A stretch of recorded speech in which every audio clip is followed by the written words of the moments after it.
Baik, bismillah, kita mulai langsung ke materinya. Nah, hadirin sekalian, fenomena atau polemik tentang dakwah salaf ini terus ada sejak awalnya sampai saat ini, dan formatnya itu tidak berubah dari awal kemunculannya di masa Hasbi As-Siddiqi sampai saat ini. Apa yang mereka alami kita alami juga sampai hari ini, dari fitnah, dari pengusiran, bahkan perebutan masjid. Nah, belakangan setelah Masjid Al-Fitrah dan Masjid Oman, hari ini kita masih mengalami hal serupa di Masjid Cimutia. Nah, lagi-lagi isu yang dibawa itu sama, isu Wahabi, intoleran dan radikalisme.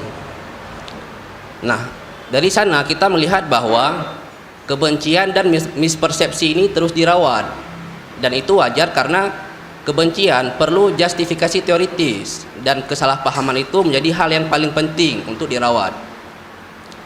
Nah, kemudian dari sana kita menjadi mempertanyakan masalah toleransi, yang mana seharusnya umat Islam itu memiliki nilai toleransi yang paling tinggi. Mungkin masyarakat kita mudah menerima toleransi di tataran yang lebih tinggi. Kita bisa berlapang dada dengan orang kafir, mau itu agama apapun, tapi kita seperti lupa bahwa toleransi di internal itu jauh lebih penting.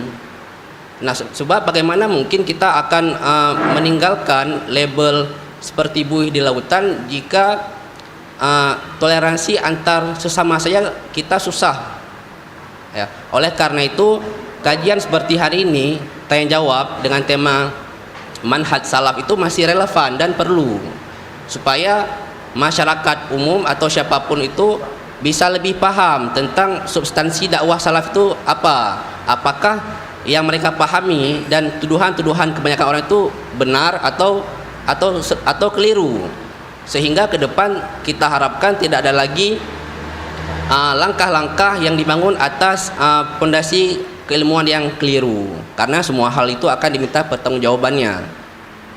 Nah, oleh karena itu di awal mungkin Ustadz perlu menjelaskan terlebih dahulu apa itu manhaj salaf dan salafi itu sendiri. Silakan Ustadz. Bismillahirrahmanirrahim. Assalamualaikum warahmatullahi wabarakatuh. Alhamdulillah Rabbil Alamin, wassalatu wassalam ala sayyidil anbiya'i wal mursalin Muhammadin sallallahu alaihi wasallam wa ala alihi wa ashabihi ajma'in. Puji syukur kita kehadirat Allah, salawat dan salam kita doakan kepada Allah agar senantiasa mencurahkannya ke Habibuna baginda Rasul Muhammad sallallahu alaihi wasallam. Pertama kali mungkin kita apresiasi langkah para ikhwah kita, teman-teman kita di dakwah Islamiyah Al-Hijrah Diyah ini, yang sudah berupaya untuk menciptakan atau menghadirkan satu produk dakwah yang mungkin sedikit berbeda dari biasanya, dalam bentuk forum-forum diskusi santai di warung kopi atau kafe seperti ini. Tadi kalau kita berbicara tentang fenomena dakwah salafi, atau di luar mungkin ada yang memanggilnya dakwah wahabi atau salafi wahabi atau dakwah sunnah, tadi beberapa kali disebutkan. Mungkin bagi banyak masyarakat kita tentunya ini masih menjadi sebuah tanda tanya besar, sebuah pertanyaan besar. Sebenarnya salafi itu apa? Salafi itu seperti apa? Atau kalau kita tadi gunakan bahasa yang lebih Islamiyah lagi, manhaj salafi itu apa sebenarnya? Terminologinya itu seperti apa? Apa bedanya ketika kita berbicara tentang manhaj salafi dengan ahlus sunnah wal jamaah? Atau kadang-kala kita mendengar ahlul hadis wal itba', atau ahlul atba', atau ahlul asar, atau firqah an-najiyah, golongan yang selamat yang disebutkan dalam hadis Rasul, ataupun taifatul mansurah, kelompok yang tertolong sampai hari kiamat yang pernah disebutkan oleh baginda Rasul. Mungkin ini nama-nama yang bagi khalayak ramai ini masih sebatas tanda tanya itu. Dan ini saya rasa tadi dibilang relevan untuk kita diskusikan, masih patut untuk selalu kita pelajari, kita dalami. Apalagi katanya kalau tidak kenal, tak kenal maka tak sayang itu. Mungkin setelah kita mengenali apa itu manhaj salafi atau apa itu madhab salafi atau wahabi yang dijuluki oleh masyarakat kita untuk kelompok ini, sebenarnya seperti apa itu? Ini sedikit saya uraikan. Yang pertama mungkin kita uraikan dari sisi etimologinya, dari sisi bahasanya. Kata manhaj itu bukan satu kata yang baru dalam literasi wahyu kita, baik dalam Al-Quran ataupun dalam As-Sunnah itu. Likulli ja'alna minkum syir'atan wa minhaja. Semua sudah Allah atur. Setiap umat itu punya manhaj tersendiri, punya minhaj tersendiri. Minhaj itu kalau dalam bahasa Arab itu artinya an-nahju wal manhaju wal minhaju. Itu tiga kata dari derivasi kata yang sama itu. An-nahj, nahaja, yang artinya jalan, Pak. Ketika kita bilang jalan manhaj itu jalan, berarti kita berbicara tentang jalan salafi itu. Bagaimana jalan orang salafi ini? Bagaimana cara orang salafi ini? Manhaj salaf, manhaj an-nahj dalam bahasa Arab itu identik dengan tiga arti dia. Jalan yang luas, jalan yang lapang, luas, jalan yang jelas, artinya luas tapi dia juga kondisinya jelas. Kemudian jalan itu nampak, jadi bukan jalan tikus, jalan tersembunyi, itu bukan manhaj. Manhaj itu dalam bahasa jalan yang jelas, jalan yang luas, jalan yang nampak. Ya, orang ketika itu nampak lah, itu manhaj. Penggunaan orang Arab termasuk penggunaan Al-Quran untuk kata manhaj ini itu bermaksud jalan. Kadangkala digunakan dalam bentuk jalan yang hakiki, yaitu jalan yang kita lalui, ataupun metode, karena metode itu juga jalan untuk mencapai sesuatu tujuan. Itu kata manhaj. Kalau kita berbicara tentang salafi, salafa yaslifu, salafun, ini digunakan berulang kali dalam ayat Al-Quran dan juga hadis baginda Rasul, dan maksudnya adalah menunjukkan sesuatu yang sudah terdahulu terjadi, yaitu salaf itu yang lama, yang terdahulu itu. Jadi kalau kita dalam praktek bahasa Arabnya, kalau kita pakai kata salafi ini selalu kita sesuaikan dengan konteksnya. Kalau orang Arab dulu mengatakan fulan itu salafku, itu salafku, fulan salafku, itu artinya si fulan itu salah satu dari orang tuanya, jadi garis ke atas, kakeknya kah, ayah kakeknya kah, atau pamannya, salafku, orang terdahulu dariku. Kalau misalnya para tentara itu menggunakan kata salaf, ya ketika mereka dalam satu perjalanan mengatakan fulan salaf kami. Salaf bagi tentara itu tentara atau kelompok dari tentara yang sudah berangkat terlebih dahulu dibandingkan pasukan lainnya. Itu salaf bagi mereka, itu secara bahasa. Jadi salafi ini kalau kita kupas dari sisi etimologi bahasa, maka salafi ini adalah menunjukkan kepada orang-orang terdahulu. Jadi kalau saya simpulkan ini secara terminologi, secara istilah, ketika kita mengatakan manhaj salafi, apa maksud dari manhaj salafi? Yang dimaksud dengan manhaj salafi itu adalah cara orang terdahulu untuk mendapatkan keridhaan Tuhannya. Itu cara mereka seperti apa itu? Ini ketika kita berbicara tentang manhaj salafi, yaitu cara orang terdahulu, Pak. Mungkin dari bapak-bapak yang hadir muncul pertanyaan selanjutnya, kenapa harus orang terdahulu? Apa kita nggak punya cara? Atau orang mutaakhirin ini tidak punya cara yang lebih baik dibandingkan orang terdahulu? Apa kita kurang ilmu dibandingkan orang terdahulu? Kenapa orang terdahulu itu? Nah, itu jadi materi juga yang harus kita kupas. Jadi berbicara tentang manhaj salafi itu berbicara tentang manhaj, jalan atau cara orang terdahulu dalam beribadah untuk mendapatkan keridhaan Tuhannya. Ini definisi terminologinya. Manhaj salafi itu cara orang terdahulu itu. Jadi mungkin kita bertanya, Ustadz, kenapa harus orang terdahulu? Kita kan punya banyak ahli ilmu, kita punya banyak pakar, bahkan ilmu pengetahuan hari ini lebih berkembang, teknologi lebih berkembang. Kenapa harus cara terdahulu? Kalau kita lihat di Majmu' Fatawanya Syekhul Islam Ibn Taimiyah, beliau menjawab itu. Kenapa harus orang terdahulu? Yang pertama kata beliau, karena itu satu-satunya generasi yang disaksikan Al-Quran sebagai generasi terbaik. Al-Quran menyaksikan itu. Al-Quran mengatakan siapa orang terbaik dari umat Muhammad? Para sahabat baginda Rasul. Dalam hadis bahkan disebutkan oleh baginda Rasul, Allah sudah melihat hati anak Adam itu. Anda tidak boleh mengatakan atau kita tidak boleh mendiskusikan kenapa saya tidak dijadikan sahabat Rasulullah. Karena hati kita itu sudah dilihat oleh Allah. Dalam ilmu azalinya Allah tahu itu hati anak Adam sudah dilihat.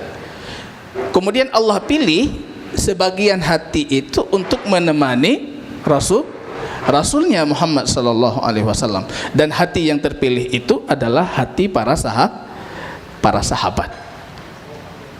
Mereka generasi terbaik, disaksikan oleh baginda Rasul. Khairul qurun kata Rasul, karni. Generasi terbaik apa itu? Generasi di zamanku. Sumalladzina yalunahum. Kemudian generasi setelah itu. Sumalladzina yalunahum. Kemudian generasi setelah itu. Perawinya ketika itu mengatakan, aku ragu apa Rasul mengulangi 3 kali atau 4 kali itu. 4 generasi disebutkan atau cuma sebatas 3 generasi.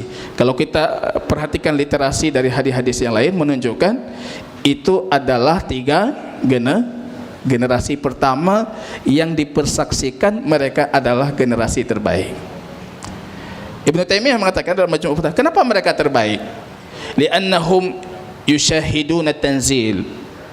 Karena mereka satu-satunya generasi yang menyaksikan turun Quran, Pak. Mereka menyaksikan turun Al-Quran. Jadi mereka orang yang lebih paham tentang Al-Quran ini. Mereka hidup dengan Rasulullah, maka mereka adalah orang yang paling paham tentang hadis baginda Rasul. Paling paham Quran, paling paham hadis baginda Rasul. Patut tidak mereka kita teladani? Patut. Harus tidak mereka kita teladani? Harus. Apa kata Quran? Fabihudahu muqtadi. Maka ikutilah keteladanan dan petunjuk yang ada pada mereka. Mungkin kita bertanya juga, kenapa tidak kita ikuti saja ulama-ulama mutaakhirin? Apa kata Imam Ibnu Mas'ud? Kalau kalian mencari keteladanan, kalau kalian mencari pedoman, maka carilah kepada mereka yang sudah wafat, sudah mati. Kenapa Ibnu Mas'ud? Kami tidak boleh mencari keteladanan dari yang hidup. Kata beliau apa? Yang hidup ini tidak aman dari fitnah, Pak. Misalnya ada jamaah saya, lu Ustaz Muhajir Bilagero sih. Tiba-tiba saya dapat uang dari pihak tertentu, berubah saya, Pak. Tiba-tiba saya dikasih kekuasaan, berubah saya, Pak. Maka jangan ikuti yang masih hidup.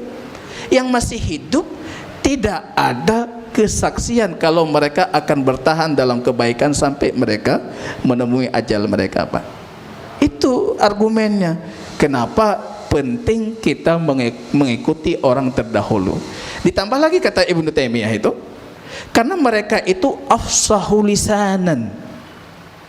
Lisan bahasa Arab mereka itu masih fasih. Islam ketika itu masih Hijaz, masih Jazirah Arab, belum bercampur dengan bangsa Romawi, bangsa Persia, bangsa Cina, bangsa Afrika, sehingga bahasa Arabnya masih terjaga. Quran kita bahasa Arab, hadis kita bahasa Arab. Yang terjaga bahasa Arab, bisa dipastikan pemahaman Qurannya benar, pemahaman sunnahnya benar.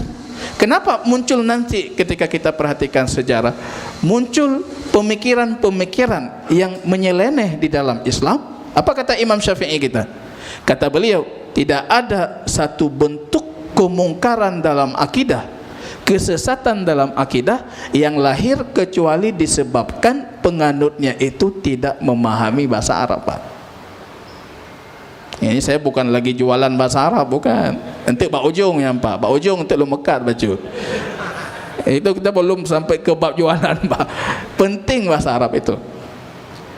Muncul fitnah, nanti akan saya ceritakan. Itu fitnah orang mengatakan Quran itu makhluk. Seluruh dunia Islam yang tidak mengakui Quran makhluk dibunuh, Pak. Imam Ahmad berdiri tegak ketika itu. Beliau mengatakan Quran bukan makhluk, Quran itu kalam Allah. Kalam Allah itu sifat Allah. Apa kata Imam Syafi'i? Tidak ada fitnah Quran makhluk kecuali dari mereka yang tidak paham bahasa Arab. Berarti saya rasa urgen sekali kita memahami bagaimana cara orang terdahulu dalam beragama. Penting, Ustaz. Penting kita pahami cara beragama orang terdahulu. Cara beragama itu yang ingin kita tiru itu. Itu secara terminologi arti dari manhaj salafi. Saya rasa sudah dipahami. Manhaj salafi itu bercerita tentang cara, tentang metode, tentang jalan, ya. Tapi jalan ini sifatnya maknawi, bukan jalan yang nampak dengan indera, tapi jalan yang nampak dengan akal, nampak dengan hati, ya. Yaitu jalan maknawi, metode, jalan as-salaf. Salaf itu adalah 3 generasi terbaik yang dipersaksikan oleh baginda Rasulullah. Itu adalah salaf. Ketika kita mengatakan salafi, kita menambahkan di ujungnya ya nisbah, itu namanya salafi. Berarti ya nisbah itu saya pengikut salaf. Ya, ini tambah ujung ya itu sudah jadi saya pengikut. Indonesia, negara Indonesia. Ketika kita tambah ya di ujung Indonesia, saya orang Indonesia. Ketika kita mengatakan salaf, generasi 3 terbaik pengikut baginda Rasul, salafi adalah orang yang mengikuti cara mereka. Karena hari ini di luar ada yang mengatakan seperti ini, Bapak. Salafi itu kan sudah selesai itu. Mereka sudah wafat, sudah selesai. Untuk apa ada orang di zaman kita hari ini mendakwakan dirinya salafi? Padahal mereka hidup di abad keberapa ini, Pak? Sahabat Rasul sudah wafat. Di sini kadang kita salah memahami itu. Ketika kita berbicara tentang salafi, itu bukan berbicara tentang temporel waktu tertentu, 3 abad pertama. Selain itu tidak bisa jadi salafi, bukan, Pak. Kenapa saya katakan seperti itu? Karena baginda Rasul ketika ditanyakan, siapa yang selamat baginda Rasul? Kelompok mana yang akan selamat? Karena Rasul mengatakan nanti umat ini akan terpecah jadi sekian golongan, sekian kelompok. Apa kata Rasul? Rasul tidak mengatakan yang selamat generasiku, generasi sahabatku, generasi tabi'in, tidak. Tapi yang Rasul katakan apa? Yang selamat yang mengikuti 3 generasi ini, yang mengikuti apa yang aku di atasnya dan para sahabatku. Berarti kebenaran itu tidak terikat dengan temporel waktu tadi. 3 generasi itu yang terbaik. Setelah itu tidak mungkin jadi salafi, bukan. Tapi kebenaran itu terikat dengan Anda mengikuti Rasulullah, para sahabatnya, ataupun generasi tabi'in setelahnya, ataupun Anda tidak mengikuti itu. Wallahu ta'ala alam bisawab. Baik. Tadi dalam pemaparannya Ustadz ada menyebutkan beberapa istilah baru selain manhaj salaf, yaitu firqah najiyah atau qaifah mansurah. Nah, apakah istilah-istilah ini itu merujuk pada terminologi yang sama? Dan kenapa memang harus banyak istilah? Nah, kenapa harus banyak istilah? Atau kadang-kala kita mengatakan salaf itu kan Islam. Apa beda salafi dengan Islam? Apakah salafi itu satu sekte tersendiri yang keluar dari Islam atau kelompok tersendiri yang tidak mencerminkan Islam? Tentunya tidak. Ketika kita mengatakan manhaj salaf, itu sebenarnya kita berbicara tentang manhaj Islam. Ini sebelum kita bicarakan ini, saya sedikit, ini harus diberikan sedikit waktu Bapak coba didengarkan para ayah. Sebenarnya kenapa muncul menjadi seperti satu kelompok atau satu model? Kenapa kita tidak mengangkat saja ini Islam atau inilah Islam, atau menjadi Muslim yang kafah, Pak? Ini kita harus tahu rentetan sejarahnya dulu itu. Kenapa kok tiba-tiba muncul lahir kelompok Ahlus Sunnah wal Jamaah, atau Ahlus Sunnah, atau Ahlul Hadis, atau Ahlul Atba, atau Ahlul Ittiba, atau Ahlul Asar, atau Al-Firqah Najiyah, kelompok yang selamat, ataupun Ta'ifatul Mansurah, kelompok yang senantiasa tertolong dari Allah. Kok bisa muncul istilah seperti itu, padahal sejatinya yang kita tawarkan ini hanya Islam itu sendiri. Kenapa kita nggak bawa nama Islam saja, Pak? Karena dibandingkan muncul ini dakwah salafi atau dakwah sunnah, udah dakwah Islam saja. Maka kita harus pahami sejarahnya dulu. Rasul dalam satu hadis mengatakan, pintu untuk agama itu Umar ibn Khattab. Islam itu pintunya siapa, Pak? Umar, Pak. Ketika Rasul mentakwil mimpi salah satu sahabat, mengatakan pintu itu engkau wahai Umar. Apa kata ulama kita? Umar itu pintu fitnah, Pak. Kalau Umar wafat, pintunya terbuka. Anda boleh baca sejarahnya, nanti akan kita perhatikan, ataupun saya sedikit merunutkan ini. Wafat Umar, naik Utsman ibnu Affan, yang kekhalifahannya hampir 15 tahun. Di ujung kekhalifahan Utsman, di situ awal muncul fitnah yang sangat merusak masyarakat Islam di zaman itu. Fitnah pertama apa? Terbunuhnya Utsman, sahabat Rasul, dijamin masuk surga, menantu baginda Rasul, menantu 2 kali bahkan, Pak. Utsman ibnu Affan terbunuh, Quran di hadapannya, aliran darahnya itu mengalir ke mushafnya Utsman ibnu Affan. Di situ awal fitnah, awal kerusakan, awal bahkan datangnya penyimpangan di tengah kaum muslimin. Apa kejadiannya kalau ada yang tahu? Misalnya setelah Utsman terbunuh, diangkat khalifah Ali. Semua kaum muslimin menerima Ali? Tidak. Terbagi 2 kelompok besar, jamaah 2 kelompok besar. Kelompok pertama mengatakan apa? Kami menerima Ali, membaiat Ali, langsung membaiat Ali, kamu khalifah kami, kamu imam kami, dah selesai. Rupanya ada setengah kaum muslimin lain, termasuk istrinya baginda Rasul, Aisyah, Talha, Zubair, Muawiyah di Syam, gubernur yang punya pasukan sangat banyak, punya masyarakat yang loyalisnya sangat besar. Muawiyah ibn Abi Sufyan mengatakan, wahai Ali, kami tidak membaiatmu kecuali kamu menghukum mereka yang membunuh Utsman. Utsman itu keluarga kami. Di situ muncul perang apa? Pertama muncul perang Jamal. Aisyah naik unta untuk memerangi Ali bin Abi Thalib, maka dinamakan perang Jamal, unta. Kalah Aisyah, kalah, itu selesai masalah. Setelah itu muncul perang Siffin, pasukan Syam melawan pasukan Ali ibnu Abi Thalib. perang yang luar biasa, membunuh banyak kaum muslimin.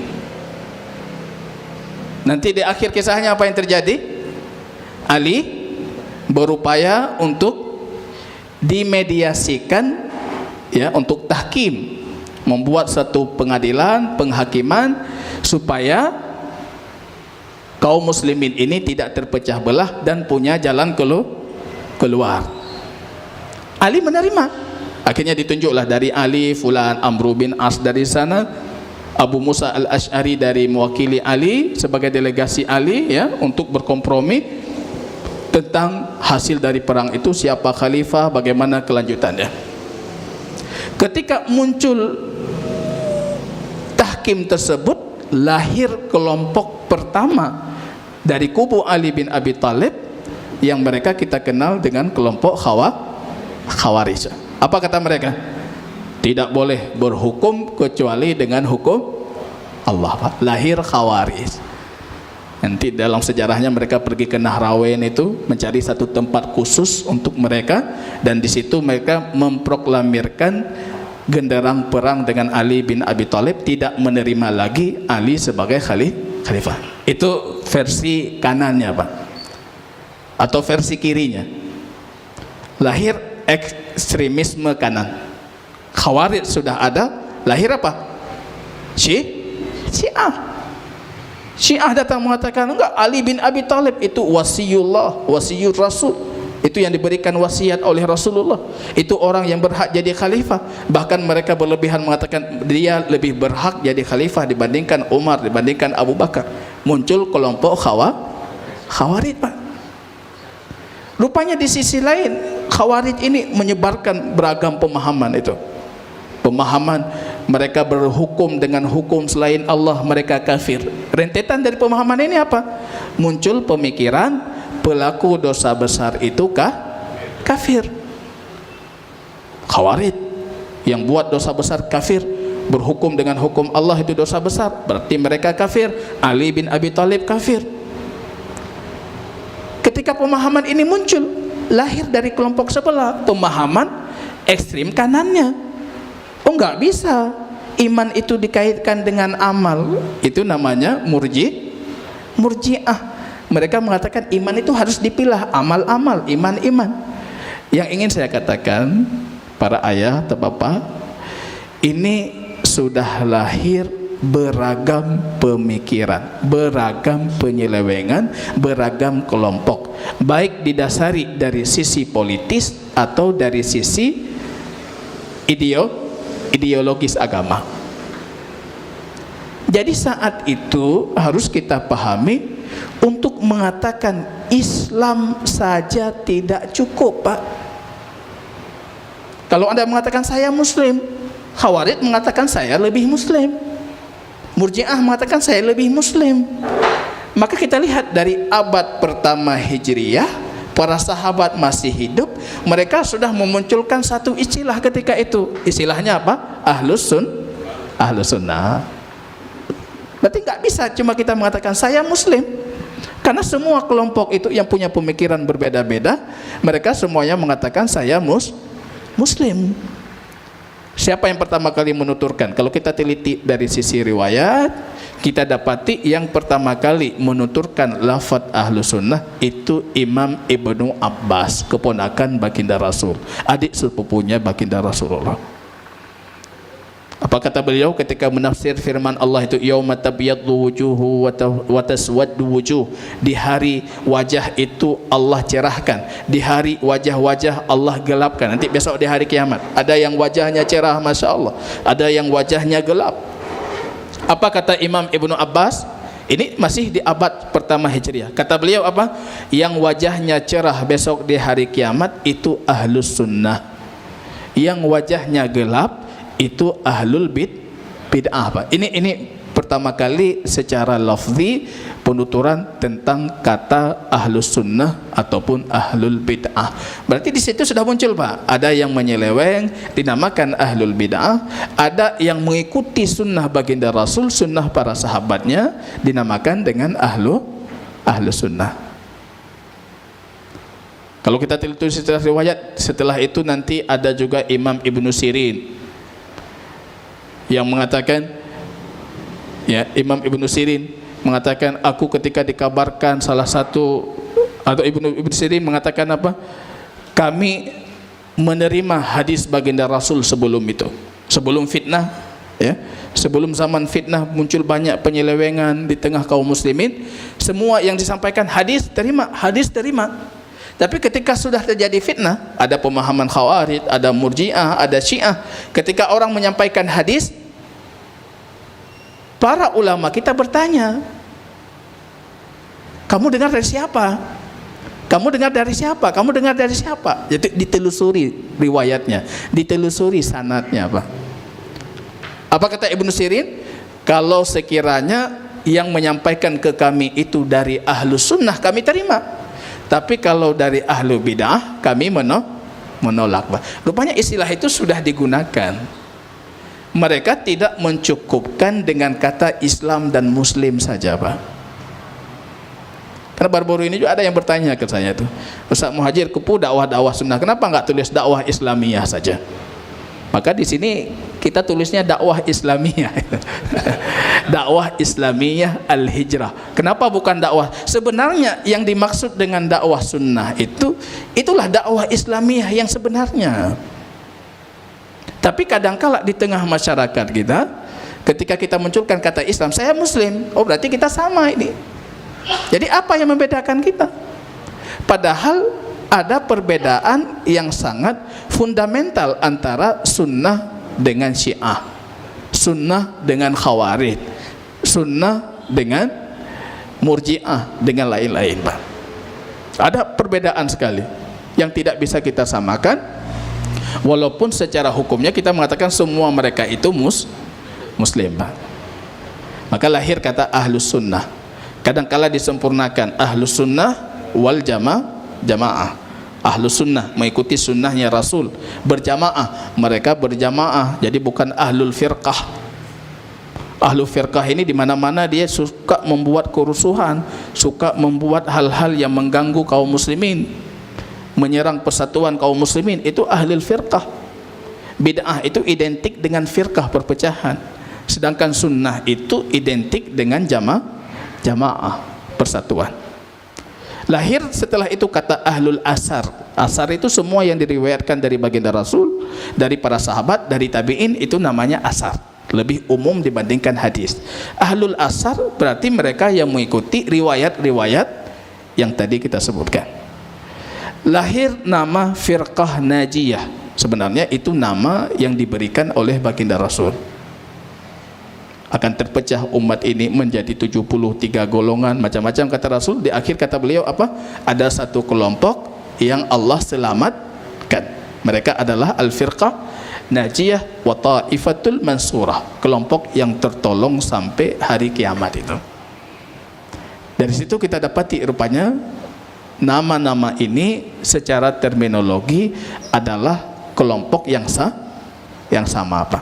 Ahlus Sunnah, Ahlul Asar, Ahlul Ittiba. Ittiba itu apa?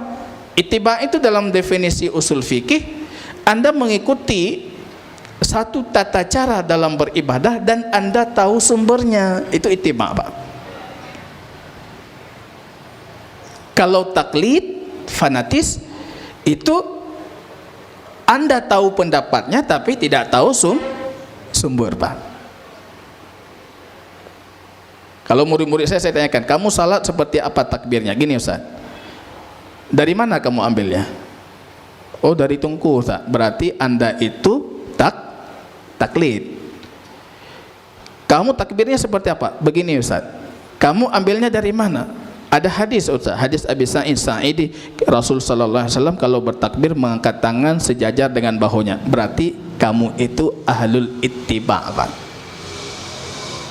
Ittiba itu selalu bertanya tentang dalil, karena kita harus tahu sumber, Pak. Kalau Anda seorang mukallid, fanatis, Anda tidak perlu bertanya tentang dalil, karena Anda cuma tahu pendapat tanpa tahu sumber. Ya, saya rasa ini Ustaz, nama-nama yang beragam itu sejatinya merujuk ke satu kelompok yang sama, yaitu ada kelompok yang dijanjikan oleh baginda Rasul sebagai kelompok yang selamat. Apa kata Rasul? Taraktu fikum amrayni ma in tamassaktum bihima lan tadhillu bihima abada. Aku tinggalkan dua perkara, kalau kalian berpegang teguh dengan dua perkara itu, kalian tidak mungkin tersesat selamanya. Apa itu? Kitab Allah dan hadis Rasul sallallahu alaihi wasallam itu.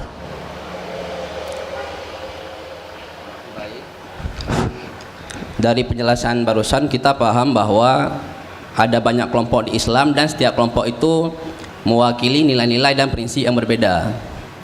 Nah, pertanyaan selanjutnya adalah, kalau memang ada banyak sekali kelompok, apa karakteristik Salafi dan kenapa kemudian dikenal dengan Wahabi? Wahabi ini dapat namanya dari mana asal usulnya? Mungkin itu perlu dijelaskan, Ustaz. Iya. Bukan, tadi kita mengatakan ada kelompok namanya Ahlus Sunnah, Ahlul Asar, Ahlul Ittiba, Firqah Najiyah, Taifah Mansurah, atau dikenal juga dengan Salafiyun. As-Salafiyun, orang yang mengikuti generasi salaf. Generasi salaf itu generasi yang tadi kita katakan sudah dibuktikan ataupun dipersaksikan oleh baginda Rasul sebagai generasi terbaik itu. Yang jadi pertanyaannya barangkali, bagaimana kita bisa mengenali mereka itu? Siapa sebenarnya mereka? Karakteristiknya atau ciri-ciri mereka itu seperti apa? Sebenarnya intinya di situ, Pak. Karena manhaj salaf itu manhaj, Pak. Bukan satu kelompok, bukan satu sekte. Dia bukan sekte, tapi dia berbicara tentang manhaj, berbicara tentang cara, Pak. Yang mengikuti cara ini, mereka adalah salafiyun. Terserah baju mereka apa, peci mereka warna apa, seragam mereka itu seperti apa. Yang penting cara ini yang harus mereka ikuti, baru bisa kita katakan mereka itu salafi itu. Saya sedikit kembali ini sebelum kita uraikan ini. Jadi perjalanan panjang tadi, dari lahirnya Khulafaur Rasyidin, selesai wafatnya para Khulafaur Rasyidin yang 4, kekuasaan dunia Islam dikuasai oleh dinasti Umayyah. Ya, dinasti Umayyah sampai 100 tahun itu, Pak. Ya, berarti udah masuk ke penghujung abad kedua atau pertengahan abad kedua. Kaum muslimin ini sudah dikuasai oleh dinasti apa? Setelah itu Abbasiyah. Ya, itu sampai beratus tahun, ya, hampir 600 tahun, atau abad pertengahan ke-7 Hijriah. Ya, hampir 500 tahun lebih dinasti Abbasiyah. Ya, kita kenal nanti di zaman itu, masih setelah 3 generasi salaf ini, kaum muslimin di bawah dinasti Abbasiyah. Nanti kita dapati ada salah satu khalifah yang paling terkenal mungkin, atau kita kenali itu, namanya Harun Ar-Rasyid. Itu kaum muslimin dalam puncak-puncaknya, puncak kejayaannya, Pak. Semuanya dibedah di tengah kaum muslimin itu, ilmu pengetahuan, teknologi, dan macam-macam. Beliau mendirikan itu Baitul Hikmah di Baghdad itu sebagai pusat literasi, perpustakaan paling besar, tempat pendidikan paling besar, yang datang orang-orang luar Arab atau luar Islam itu yang pergi ke sana untuk menuntut ilmu. Fitnah pertama muncul setelah wafatnya Harun Ar-Rasyid. Siapa khalifah? Al-Amin.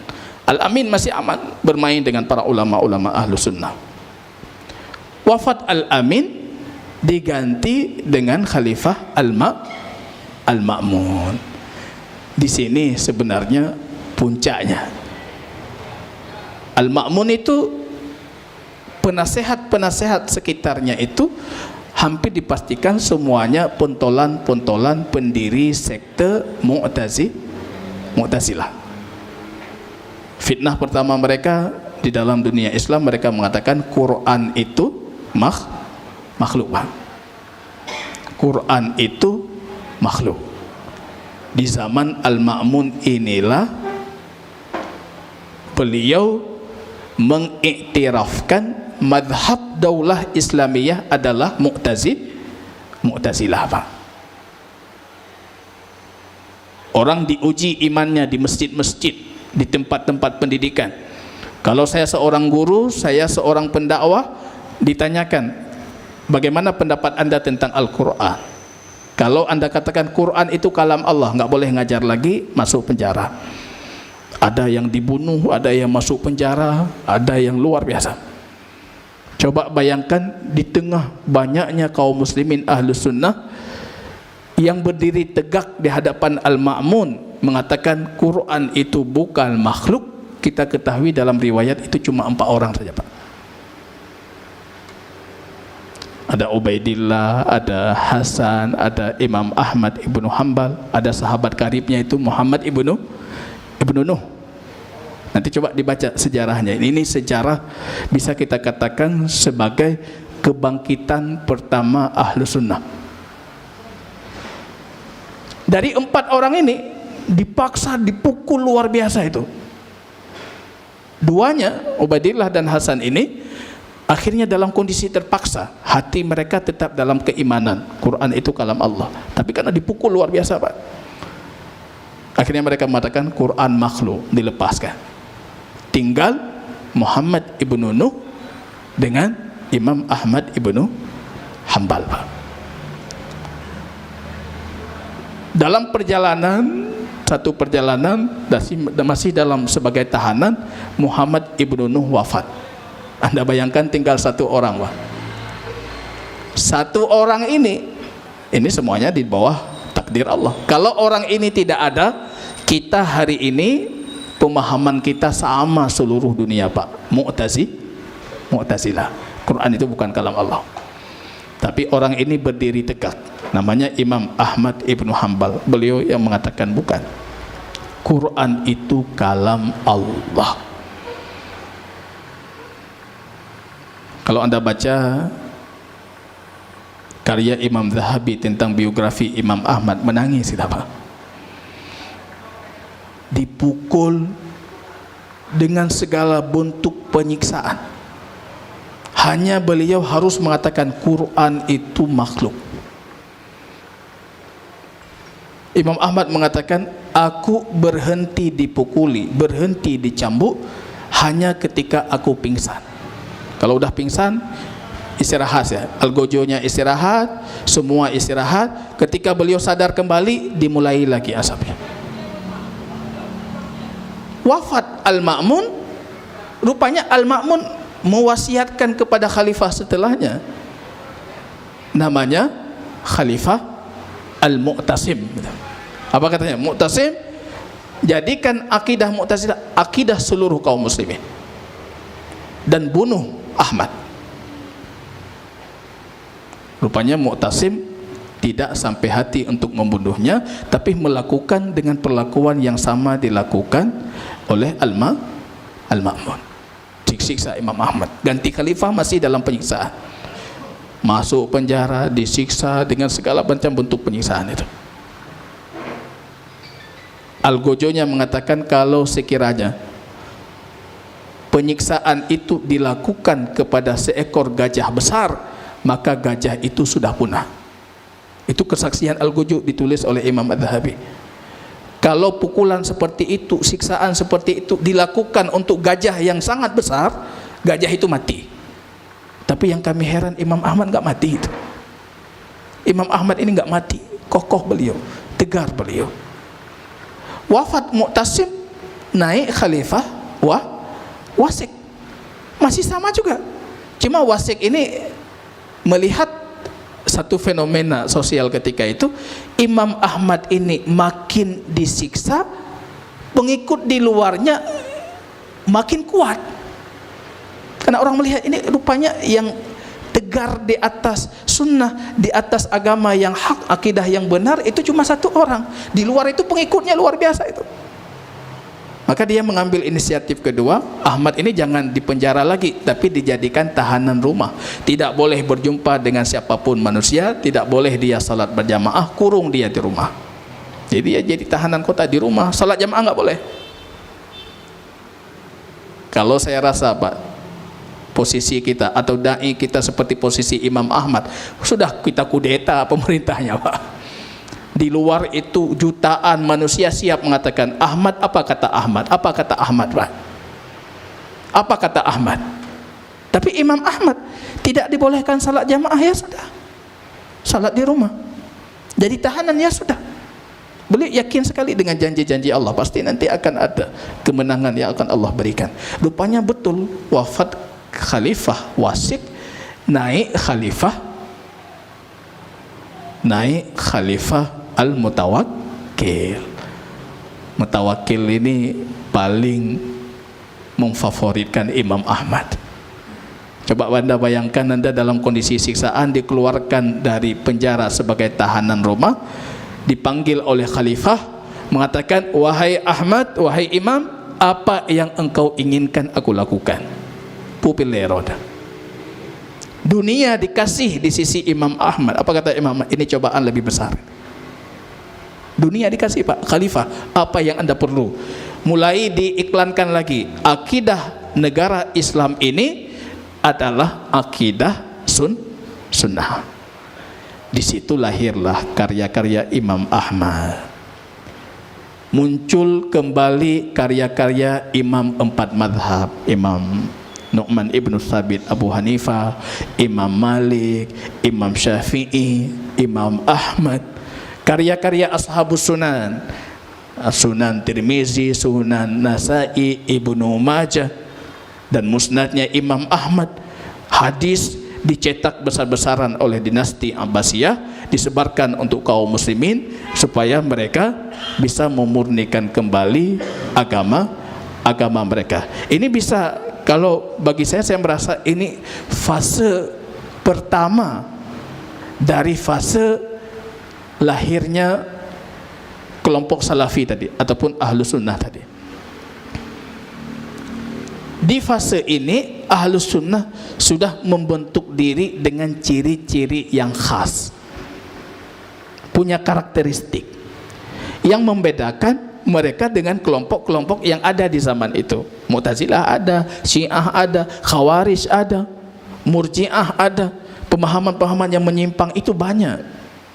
Syiah saja bukan satu kelompok Pak. Syiah itu sudah terbagi menjadi puluhan kelompok di masa itu. Kalau sekarang Syiah sudah 400 kelompok lebih, 400 sekte lebih. Ada Batiniyah kah, ada Syiah ini Syiah itu, dari level mungkar yang paling besar sampai mungkar yang kecil itu. Di zaman Imam Ahmad, di zaman ini imam-imam yang kita kenal ini, pemilik sunan yang 6, kemudian imam madhab yang 4, itu semuanya ulama ahlus sunnah. Mereka sudah merumuskan ciri khas ahlus sunnah itu apa. Sebenarnya sederhana sekali ciri khasnya. Mereka mengikuti Quran dan hadis yang sahih. Itu ciri khas utamanya. Yang mereka itu ikuti itu dalil, wahyunya. Jadi kalau Anda punya karakteristik ini, Anda harus bertanya, untuk akidah dan ibadah Anda, dalilnya apa? Mereka mengikuti Quran, Sunnah. Semua sekte yang hadir zaman itu mengatakan kami mengikuti Quran, Sunnah. Bedanya di mana Pak? Bedanya, kelompok Ahlus Sunnah ini mengikuti Quran dan Sunnah berdasarkan pemahaman generasi terbaik. Jadi pemahaman generasi terbaik itu pemahaman para sahabat, pemahaman Rasulullah, para sahabat, tabi'in dan tabi'in. Sebenarnya inti dari Ahlus Sunnah itu di situ. Ketika datang ayat Quran Anda imani, ketika datang hadis Anda imani, kemudian Anda mengimaninya dengan pemahaman para sahabat. Bukan justru kita mengimaninya dengan pemahaman kita generasi khalaf, tapi dengan pemahaman generasi salaf. Karakteristik utamanya di situ. Kalau Anda sudah beriman terhadap Quran, terhadap sunnah dengan pemahaman para sahabat, maka muncul ciri khas yang lain. Apa ciri khas yang lain? Misalnya, kelompok ahlus sunnah ini ahlul wasatiyah wal i'tidal, orang moderat mereka, orang yang berada di pertengahan, tidak ekstrim kiri, tidak ekstrim kanan. Ketika ada orang mengatakan pelaku dosa besar kafir, dari kubu Khawarij, dari kubu sebelah mengatakan pelaku dosa besar imannya masih sempurna. Ahlus sunnah berdiri di depan, di tengah. Pelaku dosa besar itu muwa'adun bi azab, terancam di azab besok hari kiamat, tapi dia bukan kafir, dan kalau Allah kehendaki Allah masih bisa mengampuninya. Mereka bisa menggugurkan dosanya dengan taubat. Berada di tengah. Ketika lahir fitnah tentang takdir, ada kelompok ekstrem kanan mengatakan semua yang kita lakukan itu sudah Allah tetapkan. Orang Jabariyah. Kalau kita lihat dia pelaku dosa besar, tapi dia melakukan sesuai kehendak Allah, berarti dia dapat pahala. Orang maksiat dapat pahala apa? Jadi ketika Fir'aun, kita tanya mereka itu, Fir'aun itu mengatakan aku adalah Rabbukumul A'la, Tuhan kalian paling tinggi. Fir'aun berdosa tidak? Tidak. Kenapa tidak? Karena Fir'aun mengatakan sesuai dengan kehendak Allah. Kita tanya balik, kenapa ditenggelamkan? Oh, itu bukan tenggelam air Ustaz, itu tenggelam dalam lautan hikmah, gitu Pak. Nah, ayolah juga tenggelam dalam lautan hikmah, Pak. Mereka ada ekstrim kanan, lahir ekstrim kiri. Orang Mu'tazilah. Hari ini banyak itu di kampus-kampus kita. Mereka mengatakan apa? Semua yang kita lakukan itu tidak ada hubungan dengan takdir. Kemunduran umat ini gara-gara percaya dengan takdir. Baca-baca takdir, baca-baca takdir. Dumpu insya Allah. Akhirnya enggak berusaha, tidak bekerja keras, akhirnya gagal. Semua usaha kita yang tentukan, tidak ada kaitan dengan Allah. Itu orang Mu'tazilah, Pak. Tapi Ahlus Sunnah berdiri di tengah. Kita imani takdir. Fasenya 3. Allah punya ilmu Allah sudah ditulis di Lauh Mahfuz, sudah ditulis ketika kita masih janin. Allah punya catatan untuk semua yang akan terjadi. Kemudian semua yang terjadi itu Allah kehendaki terjadi, dan kemudian Allah ilhami diri kita untuk memilih dan memberikan kita kekuatan untuk melakukan, akhirnya sesuatu itu terjadi. Ahlus Sunnah beriman terhadap takdir dan juga percaya tentang ikhtiar, kasab, usaha si hamba. Kita berada di tengah, Pak. Jadi itu jadi karakteristik Ahlus Sunnah, umat pertengahan, umat wasatiyah. Dia tidak ekstrem kanan, tidak ekstrem kiri. Dia berada di tengah dalam semua pembahasan akidah dan ibadah itu. Itu jadi karakteristiknya.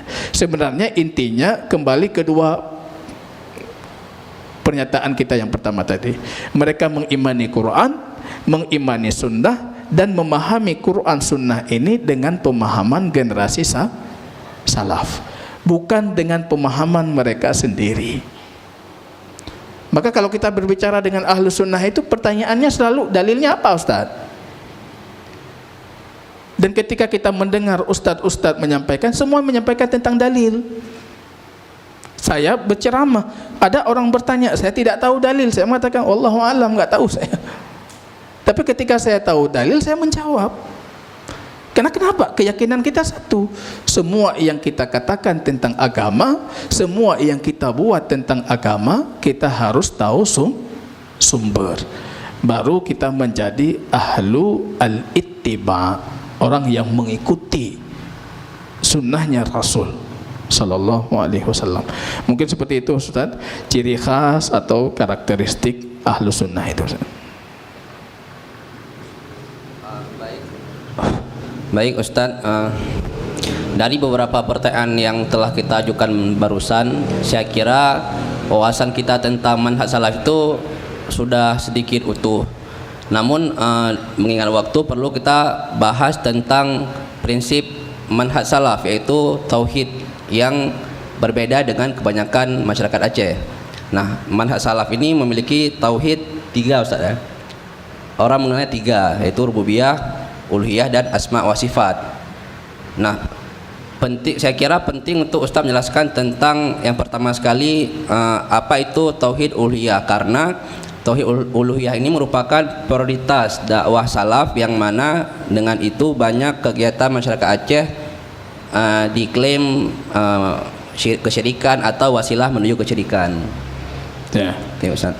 Artinya sebenarnya itu sudah menjadi salah satu corak juga tersendiri untuk dakwah salafi. Misalnya orang mengatakan awaknya bacuk-bacuk syirik. Nah, bacuk-bacuk syirik. Nyawa syirik, syirik. Sebenarnya betul tidak klaim seperti itu, atau apakah benar ajaran baginda Rasul itu sebenarnya ajaran memberantas kesyirikan itu? Sehingga misalnya ketika dimunculkan ada 3 jenis tauhid. Kenal dengan tauhid rububiyah, uluhiyah atau ilahiyah, asma wa sifat. Dari kubu sebelah ada yang mengatakan itu kan trinitas. Apa beda kalian dengan Nasrani? Itu ada trinitas, ada 3 itu Allah jadi 3. Padahal rububiyah, uluhiyah, dan asma wa sifat ini cuma klasifikasi tauhid untuk mudah kita pahami, Pak. Kalau Anda tidak mau meyakini dengan 3 nama ini, terserah, tidak ada masalah. Karena ulama salaf pun tidak semuanya membagi tauhid 3. Ada yang membagi 2. Ibnu Qayyim Al-Jauziyah, muridnya Ibnu Taimiyah, beliau membagi 2. Ada tauhid ilmi, ada tauhid amal. Ada tauhid al-ilmi, ada tauhid at-talab. Tauhid ilmi yang sifatnya mentauhidkan Allah dari sisi keilmuan. Kalau talab, mentauhidkan Allah dalam bentuk perbuatan yang dituntut kita. Kalau tauhid rububiyah atau pembagian yang kedua, ada tauhid rububiyah, yaitu kita mengesahkan Allah dari sisi perbuatannya Allah. Uluhiyah, mengesahkan Allah dalam perbuatan kita. Asma dan sifat, mengesahkan Allah dalam nama dan sifat-sifatnya. Ini saya tanya Bapak, kalau kita diskusi, saya beberapa kali ada diskusi yang serupa. Ketika kita bertanya balik, Anda tahu apa tauhid rububiyah itu? Orang yang tahu hakikat rububiyah, uluhiyah, asma dan sifat mustahil menolak 3 pembagian ini. Ketika kita bertanya balik, misalnya, rububiyah itu apa? Kalau Anda tidak tahu, saya kasih tahu. Rububiyah itu artinya Allah itu esa dalam setiap perbuatannya. Apa maksudnya itu? Contohnya apa? Ketika kita mengatakan Allah Al-Khaliq, Maha Pencipta, berarti Allah esa sebagai Maha Pencipta. Tidak ada Maha Pencipta selain Allah, tidak ada yang mampu menciptakan selain Allah. Ar-Razzaq, Maha Pemberi rizki, itu artinya Allah esa sebagai Maha Pemberi rezeki. Tidak ada yang bisa memberikan rezeki selain Allah. Kira-kira ada enggak kaum muslimin yang menolak pernyataan ini? Allah esa untuk segala yang Allah lakukan. Tidak ada, Pak. Enggak mungkin ditolak itu. Kemudian kita lanjut, tauhid uluhiyah itu apa? Kita esakan Allah dalam ibadah. Ibadah jangan tujukan yang lain, tapi hanya Anda berikan untuk Allah. Kira-kira ada yang menolak, Ustaz? Saya salat hanya untuk Allah. Ada yang menolak? Saya puasa hanya untuk, ada yang menolak? Tidak mungkin ditolak, Pak. Di luar orang cuma menolak penamaan untuk pembagian ini, tapi tidak mungkin mereka menolak hakikatnya. Maka kita adakan forum-forum seperti ini supaya kita jelaskan hakikat 3 tauhid itu apa. Kalau tadi ditanyakan, kenapa jadi ciri khas karakteristik kita itu dakwahnya tauhid uluhiyah? Kenapa bukan tauhid rububiyah? Karena kenyataannya di dalam tauhid rububiyah enggak ada yang berselisih pendapat. Semua orang kalau Anda tanyakan, siapa pencipta langit dan bumi? La yaqulun Allah. Mereka akan mengatakan itu Allah. Tapi ketika kita ibadah, kok kadangkala kita tujukan ibadah kita itu kepada wali-wali yang sudah wafat, kuburan-kuburan yang sudah orangnya di dalamnya sudah meninggal, atau kita tujukan kepada hal lain selain Allah. Sebenarnya masalah Rasul dengan kafir Quraisy itu bukan masalah di rububiyah. Karena buktinya Allah mengatakan wala in sa'altahum man khalaqas samawati wal ard, kalau kamu tanyakan kepada mereka siapa yang menciptakan langit dan bumi, mereka akan mengatakan Allah. Berarti mereka tahu Allah yang menciptakan. Masalahnya apa? Ketika beribadah mereka tidak mau mengesahkan Allah dalam ibadah. Berarti masalah di uluhiyah. Jadi kalau ada yang bertanya, Ustaz, bagaimana saya bedakan Ustaz Salafi atau bukan? Kalau ada Ustaz dakwahnya itu melulu tentang rububiyah, itu bisa dipastikan dia tidak mengenal manhaj salaf. Kalau Ustaz Salafi itu dakwahnya akan lebih tertuju untuk tauhid uluhiyah, karena sumber masalahnya di situ. Umat harus diluruskan dalam perkara uluhiyah. Ada yang masih orang cari tabaruk di sini, tabaruk di sana yang tidak disyariatkan. Ada yang masih menunjukkan ibadah bukan untuk Allah. Itu sebenarnya yang perlu diluruskan. Bukan lagi masalah siapa yang mencipta langit dan bumi itu. Wallahu ta'ala alam.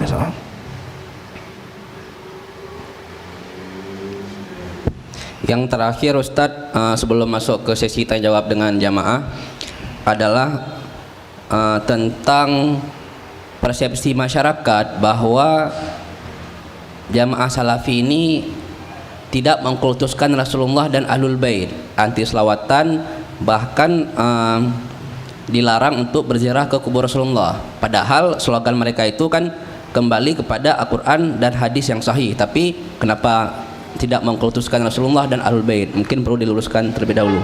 Ya, ini sebenarnya kalau bisa kita katakan ini fitnah sebenarnya untuk dakwah salafi. Ketika ada yang mengatakan dakwah salafi ini tidak mengkultuskan Rasulullah, padahal mereka tadi dari sisi definisi pun sudah jelaskan mereka itu orang yang mengikuti caranya baginda Rasul. Mereka membuktikan cintanya kepada baginda Rasul itu dengan pembuktian amalnya. Qul in kuntum tuhibbunallah fattabi'uni. Katakan kepada mereka, wahai Muhammad, kalau sekiranya mereka mencintai Allah, mencintai Rasul, maka mereka harus mengikuti Rasulullah. Kalau kata Imam Hasan Al-Basri, ini ayatul ibtila, ayat ujian, ayat cobaan. Anda menguji cinta seseorang itu cukup dengan membuktikan dia itu mengikuti Rasul atau tidak. Kalau ada orang mengatakan aku mengikuti Rasul, ya, aku mengikuti, mencintai Rasul, kemudian tidak mengikuti petunjuk Rasul, itu dipertanyakan cintanya apa. Kullun yadda'i wislan bilaila. Semua orang mengatakan, semua anak muda itu mengatakan, saya punya hubungan dengan si Laila. Lung galak lung ke si Laila, lung nak hubungan dengan si Laila. Waktu ditanyakan si Laila, rupanya si Lailanya enggak tahu, Pak. So, dia itu siapa? Kita tidak dikenali. Itu yang terjadi dari banyak dakwaan cinta kita terhadap Rasulullah. Kita cuma mengatakan aku mencintai Rasul. Ketika berbicara Anda mengikuti petunjuk Rasulullah kita, rupanya kita dapati tidak mengikuti petunjuk baginda Rasul. Berarti itu cuma dakwaan cinta saja. Cinta kita itu tidak benar. Kalau Anda mempunyai pembuktian cinta, dan pembuktian cinta itu dilakukan dengan al-ittiba, mengikuti petunjuknya Rasulullah. Kaum salafi ini mencintai baginda Rasul, meyakini Rasul itu adalah sayyidul anbiya wal mursalin, penghulu para nabi dan rasul. Tapi tidak pernah mereka itu mengangkat status Rasul melebihi statusnya sebagai Rasul, Pak. Maka salafi ini menolak misalnya hadis tentang Nur Muhammad, karena memang tidak ada hadisnya. Kalau alam langit dan bumi diciptakan hanya karena baginda Rasul, atau diciptakan dari nurnya baginda Rasul, kita tolak itu mengkultuskan baginda Rasul melebihi posisinya Rasulullah. Apa kata Rasul? La tatru'uni, jangan kalian berlebihan memujiku seperti orang Nasrani berlebihan mengagungkan Isa ibnu Maryam. Rasul minta kita jangan berlebihan. Tapi apapun kata Quran, kata Rasul, hadisnya tentang baginda Rasul, kita imani itu. Mencintai keluarga baginda Rasul, ahlul baitnya kita cintai. Kita juga mengatakan bolehnya menziarahi kuburnya baginda Rasul sallallahu alaihi wasallam. Jadi kadang-kala muncul fitnah seperti ini, Pak. Ibnu Taimiyah itu tidak membolehkan ziarah kubur baginda Rasul. Itu ada fitnah seperti itu. Mungkin salah satu yang ditulis oleh Sirajuddin Abbas itu tentang Ahlus Sunnah wal Jamaah. Di situ banyak sekali tuduhan-tuduhan palsu dan dusta untuk Ibnu Taimiyah dan Muhammad bin Abdul Wahab misalnya. Salah satu yang beliau katakan di sana, beliau mengatakan Ibnu Taimiyah itu tidak membolehkan ziarah kubur baginda Rasul. Padahal kalau kita baca di Majmu' Fatawa, kitabnya Ibnu Taimiyah, justru beliau membolehkan, bahkan menuntut kita untuk menziarahinya, tapi dalam ketentuan-ketentuan ziarah yang sifatnya syariah. Jangan ziarah yang sifatnya bid'iyah, ada kandungan bid'ahnya. Anda pergi ke Madinah khusus untuk ziarah baginda Rasul, kuburnya, ini salah berdasarkan hadis. Karena kata hadis, la tasyuddur rihal illa li hadhil masjid. Jangan kamu melakukan perjalanan jauh kecuali hanya untuk 3 masjid. Perjalanan ibadah cuma boleh kita lakukan untuk 3 masjid. Masjid Aqsa, Masjid Nabawi, Masjid Haram. Jadi ketika kita kunjung ke Masjid Nabawi, kita ikuti dengan kunjungan kubur baginda Rasul, tapi tidak dikhususkan berkunjung ke kubur baginda Rasul. Itu yang disalahkan oleh Ibnu Taimiyah. Jangan digeneralkan. Kalau kita general, Ibnu Taimiyah itu tidak bolehkan kita ziarah kubur baginda. Salah. Dan beliau justru mengingkari itu. Jadi kita lihat, kalau dalam perihal mencintai Rasul, mencintai ahlu baiti baginda Rasul, ada kelompok yang ekstrim kanan, ada kelompok yang ekstrim kiri. Ada kelompok Syiah yang menjadikan anak keturunan baginda Rasul itu di atas segalanya. Mereka wali-wali Allah, mereka bisa mendapatkan ilmu gaib, mereka bisa ini, mereka bisa itu. Artinya itu ranah-ranah ketuhanan diberikan untuk ahli baitnya baginda Rasul. Ada kelompok yang kiri namanya Nawasib. Sekte Nawasib ini memerangi ahli baitnya baginda Rasul. Ahlus Sunnah tidak. Ahlus Sunnah di tengah. Tidak berlebihan, tapi tidak pernah mengurangi haknya ahlul bait ataupun haknya baginda Rasul sallallahu alaihi wasallam. Wallahu ta'ala a'lam.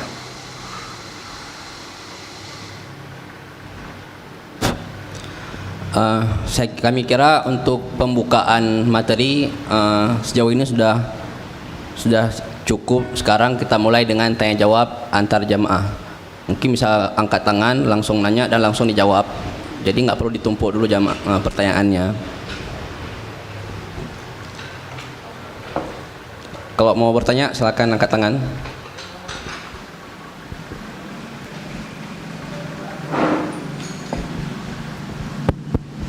Baik, bismillah. Assalamualaikum warahmatullahi wabarakatuh. Alhamdulillah, dalam forum-forum seperti ini merupakan wawasan kita untuk menambah ilmu, menambah pengetahuan kita terhadap Islam itu sebenarnya yang bagaimana. Cuman ada sedikit yang mau saya tanyakan, Ustaz. Bahwasanya kita mengetahui bahwasanya sebelum Nabi SAW menjadi seorang Nabi di Mekah itu adalah Nabi membawa dakwah tauhid. Pada masa Nabi Ibrahim dan Nabi Ismail sampai dengan Nabi Muhammad SAW terjadi banyak peristiwa di situ, Ustaz. Di mana ada yang pertama pada Nabi Ibrahim dan Nabi Ismail itu adalah murni tauhid. Setelah itu berjalanlah waktu sampai Nabi Muhammad SAW. Bahkan pada saat Nabi Muhammad SAW itu diutus menjadi seorang Nabi, dari dahulunya Nabi itu dikatakan orang yang paling jujur, paling adil, setelah memberikan dakwah tauhid itu, Nabi dikatakan sebagai pemecah belah, Nabi dikatakan sebagai seorang pendusta, dan banyak-banyak hal lain yang dilakukan. Nah, kita kembali ke runut kepada masa zaman sekarang ini. Apakah pada masa zaman saat ini, jika kita melihat dari kondisi-kondisi yang terjadi, dari pembubaran kajian, dari ditolaknya dakwah ini, apakah kita seperti kembali ke masa jahiliyah terhadap dengan kehidupan kita saat ini, bahwasanya kita sedang berdakwah untuk ini adalah mentauhidkan Allah. Kita membawa seperti yang dikatakan oleh Nabi SAW dan para sahabatnya. Apakah pada masa seperti ini kita seperti umat-umat ini seperti kembali ke masa-masa jahiliyah, Ustaz? Mungkin itu yang pertama yang Anda sampaikan. Yang kedua terkait dengan masalah Wahabi itu sendiri, apa itu, Ustaz? Dan siapa pencetusnya? Bagaimana dia bisa berkembang dan dikatakan oleh sebagai kelompok yang sesat gitu, Ustaz? Mungkin itu saja. Barakallahu fiik. Assalamualaikum warahmatullahi wabarakatuh. Ya, sambil menunggu yang lain kita jawab saja langsung. Misalnya itu sudah jadi sunnatullah sebenarnya. Ketika Anda mengajak kepada kebaikan, pasti akan ada muncul reaksi orang-orang yang memusuhi atau yang tidak menginginkan kebaikan itu terjadi, karena beragam faktor tentunya, bukan cuma faktor ideologis agama. Bisa jadi kadang-kala muncul faktor ekonomi juga bisa muncul, Bang. Nah, ada tungku di antara hari ini yang mengatakan kijit awaknya kahebi tulak-tulak bro, padahal bisnis kamu siknya sebagai baca tu. Ini muncul pertentangan karena faktor ekonomis. Kadang-kala muncul seringnya faktor ideologis, perbedaan ideologi, perbedaan akidah atau perbedaan rincian akidah, sehingga dimusuhi dakwah-dakwah yang seperti ini.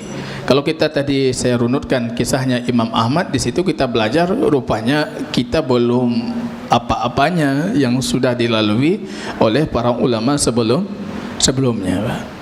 Belum ada yang seperti Imam Ahmad itu. Dakwah ini pernah melalui masa yang jauh lebih suram dari itu, Bang. Dakwah sunnah ini di 3 abad pertama adalah dakwah yang diterima, yang tidak terjadi diskriminasi. Justru diskriminasi itu akan terjadi untuk dakwah selain dakwah sunnah, sampai muncul Mu'tazilah dan jadi agama ataupun pemahaman daulah Islamiyah di masa Ma'mun. Berarti dakwah sunnah itu sudah menjadi dakwah yang terdiskriminasi. Sampai khalifah siapa tadi? Khalifah Wasik. Masuk Khalifah Mutawakkil, dakwah sunnah itu rupanya disponsori langsung oleh dinasti Abbasiyah. Dakwah yang lain terjadi diskriminasi, artinya yang diganggu justru dakwah yang salah, dakwah-dakwah yang menyimpang. Dakwah sunnah difasilitasi, Pak. Sampai kita tahu nanti runtuhnya Baghdad, kehancuran Baghdad, ya, abad ke-7, pertengahan abad 7 Hijriah, 650-an, jatuh kota Baghdad, Pak, di tangan Mongol dengan Tartar. Kaum muslimin tidak pernah mendapatkan musibah sebesar musibah itu. Nggak ada musibah lebih besar dibandingkan musibah jatuhnya Baghdad, Pak. Tapi yang saya rasa banyak dari kaum muslimin nggak pernah membaca tentang sejarah runtuhnya Baghdad. Nanti coba dibaca itu. Berapa juta jiwa terbunuh di jalan-jalan. Bangsa Mongol Tartar itu bangsa yang sangat biadab, Pak. Bangsa yang sangat keras. Itu semuanya dihancur leburkan, di bumi anguskan. Buku-buku dibakar, kitab-kitab ulama kita dibakar. Maktabah-tabah, madaris-madaris, sekolah-sekolah itu dihancurkan. Masjid-masjid dihancurkan. Kalau saya baca Imam Ibnu Katsir atau Imam Ibnu Asir, ketika bercerita tentang itu, beliau mengatakan ini kisah yang tidak berani saya sampaikan. Ini kisah yang tidak mampu saya sebutkan, kata beliau. Kenapa? Ini kisah paling pilu dalam sejarah Islam. Enggak ada lagi negara Islam, dah hancur. Wanita-wanita tidak dihormati oleh bangsa Tartar itu. Terjadi kasus asusila, pembunuhan, macam-macam. Yang menariknya para ulama kita ketika menceritakan tentang runtuhnya Baghdad itu, mereka tidak mampu menceritakan itu dengan tuntas karena mereka tidak tahan untuk menceritakan kejadian itu, Pak. Yang ingin saya katakan bukan itu sebenarnya, efek dari itu. Ketika ulama sudah banyak yang dibunuh, kitab-kitabnya dibakar, sekolah-sekolahnya dibumi hanguskan, pasti yang terjadi setelah itu apa? Terjadi kegelapan, munculnya kejahilan, muncul jahil. Dari kejahilan itu banyak kaum muslimin di zaman itu. Setelah keruntuhan Baghdad, dia tidak tahu lagi esensi agama ini apa. Mereka pikir itu enggak tentang zikir-zikir aja, model-model apa itu. Mereka meyakini agama itu cuma di pesta-pesta, agama itu di keramaian-keramaian saja. Esensi agama, esensi tauhid, esensi sunnah itu sudah hilang di tengah umat. Di saat seperti itulah lahir beberapa tokoh yang berupaya untuk memurnikan lagi. Di situ lahir dakwahnya Ibnu Taimiyah. Coba Anda bayangkan ketika kelahiran Ibnu Taimiyah, masyarakat dalam kondisi jahil, bodoh, pendidikan tidak ada, ahli ilmu banyak yang wafat, terjadi stagnasi ilmiah, jumud. Di zaman Ibnu Taimiyah itu lahir pendapat mengatakan tidak boleh lagi beristihad. Hanjitli istihad, pintu istihad sudah tutup, agama ini sudah mentok katanya. Stagnan ilmiah, nggak ada lagi orang nulis kitab, nggak ada lagi. Memang kondisi dunia, kondisi politik, kondisi ekonomi, kondisi sosial Islam betul-betul hancur. Sampai kita tahu Ibnu Taimiyah itu bukan cuma sekedar ulama, beliau mujahid yang luar biasa itu. Termasuk panglima yang mampu menakluk ataupun memundurkan pasukan Tartar di Enjaluk, yang menyebabkan itu awal kehancuran Tartar dan kembalinya negeri Islam, dinasti Mamalik. Setelah itu sampai nanti Turki Utsmani, Turki ini. Ibnu Taimiyah sendiri dari awal kemunculan dakwahnya sampai wafat beliau itu cuma kerjanya keluar masuk penjara, masuk penjara sini, masuk penjara sana. Penjaranya pun tidak tanggung-tanggung, bukan penjara yang dikhususkan untuk penjara. Beliau di penjara itu di benteng-benteng, di Qal'ah Dimash, di benteng Mesir, di benteng Damaskus, di benteng ini. Keluar masuk penjara Ibnu Taimiyah. Cobaannya jauh lebih dahsyat. Tapi yang menariknya, kalau Anda ingin menulis berapa karya Ibnu Taimiyah sehingga beliau wafat itu, ratusan buku, ratusan kitab. Dalam kondisi beliau terdiskriminasi, dalam kondisi beliau tersudutkan, keluar masuk penjara, tapi produktivitasnya itu luar biasa itu. Karya-karyanya luar biasa itu. Kalau kita lihat apa beda dakwah Ibnu Taimiyah dengan dakwah Ahmad Ibnu Hanbal. Ibnu Taimiyah karena punya basis, punya basic, pernah mempelajari ilmu kalam, pernah mempelajari mantik, argumentasi mereka, argumentasi peradaban atau filsafah Yunani yang diyakini kaum-kaum Mu'tazilah di masa itu sangat dikuasai oleh Ibnu Taimiyah. Maka argumen-argumen beliau mampu membantah argumen orang-orang Mu'tazilah, Asy'ariyah di zaman itu, Sufiyah di zaman itu, dan agama-agama lain, orang Nasrani, orang Nusairiyah, orang Batiniyah, yang beliau punya karya sangat banyak dalam membantah argumen-argumen penyelewengan dalam agama itu. argumen beliau bukan cuma sebatas argumen Quran Sunnah, tapi kadang-kala beliau sedikit menggunakan atau banyak menggunakan dalil-dalil akli, dalil-dalil logika dalam membantah argumen orang-orang yang menyelisihi dakwah sunnah. Maka hari ini ketika kita berbicara tentang dakwah sunnah, mungkin kepala orang di luar langsung itu ajarannya Ibnu Taimiyah, Pak. Orang yang paling dikenal, orang yang paling paling diingat ketika berbicara dakwah sunnah itu Ibnu Taimiyah. Karena begitu kuatnya argumen beliau ketika membantah pendapat-pendapat yang menyelisihi.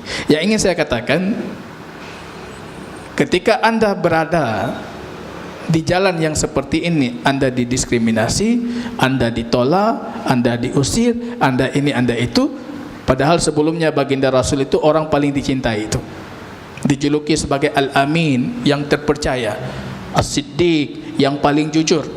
Orang jahiliyah itu kalau baginda Rasul sallallahu alaihi wasallam di rumah, mereka mau bepergian safar jauh, mereka akan menitipkan harta benda mereka, keluarga mereka kepada Rasulullah. Tapi ketika beliau mendakwahkan Islam, Al-Amin julukannya kemarin yang terpercaya, akhirnya jadi sebagai pendusta yang memecah belah, yang ini, yang itu Rasulullah. Hikmahnya apa di sini? Kalau Anda jadi saleh, semua orang mencintai Anda itu. Kalau saya duduk di masjid, ibadah, terbit dari masjid, jadi orang yang sangat baik, saleh, saya berinfak, saya ini itu, orang mencintai. Tapi ketika kita jadi muslih, kita ingin memperbaiki orang lain, di sini baru kita dibenci. Tidak ada yang membenci orang saleh, tapi orang muslih itu pasti dibenci itu. Maka ketika Rasul mengatakan itu, ayuhan nas, turun ayat, wa anzir ashiratakal aqrabin, wahai Muhammad, berikan peringatan untuk keluargamu terdekat. Dipanggil tuh keluarganya semuanya. Aku Rasul Allah. Yang pertama angkat tangan siapa? Abu Lahab. Tabbat yadak, celaka tanganmu wahai Muhammad. Turun ayat tabbat yada, celaka kedua tangan Abu Lahab. Abu Lahab ini punya dua putra, dua-duanya dinikahi dengan anak baginda Rasul Muhammad. Ruqayyah dengan Ummu Kalsum kan nikahnya dengan anaknya Abu Lahab. Begitu cintanya Abu Lahab kepada Muhammad, karena Muhammad sebelumnya saleh. Ketika sudah dapat wahyu umur 40 tahun, Muhammad merubah dirinya dari orang saleh menjadi sosok yang muslih, memperbaiki orang lain. Itu salah, dibenci, Pak. Apalagi di tengah budaya masyarakat kita hari ini yang sangat anti kritikan. Coba kritik, semua yang kita kritik pasti membenci.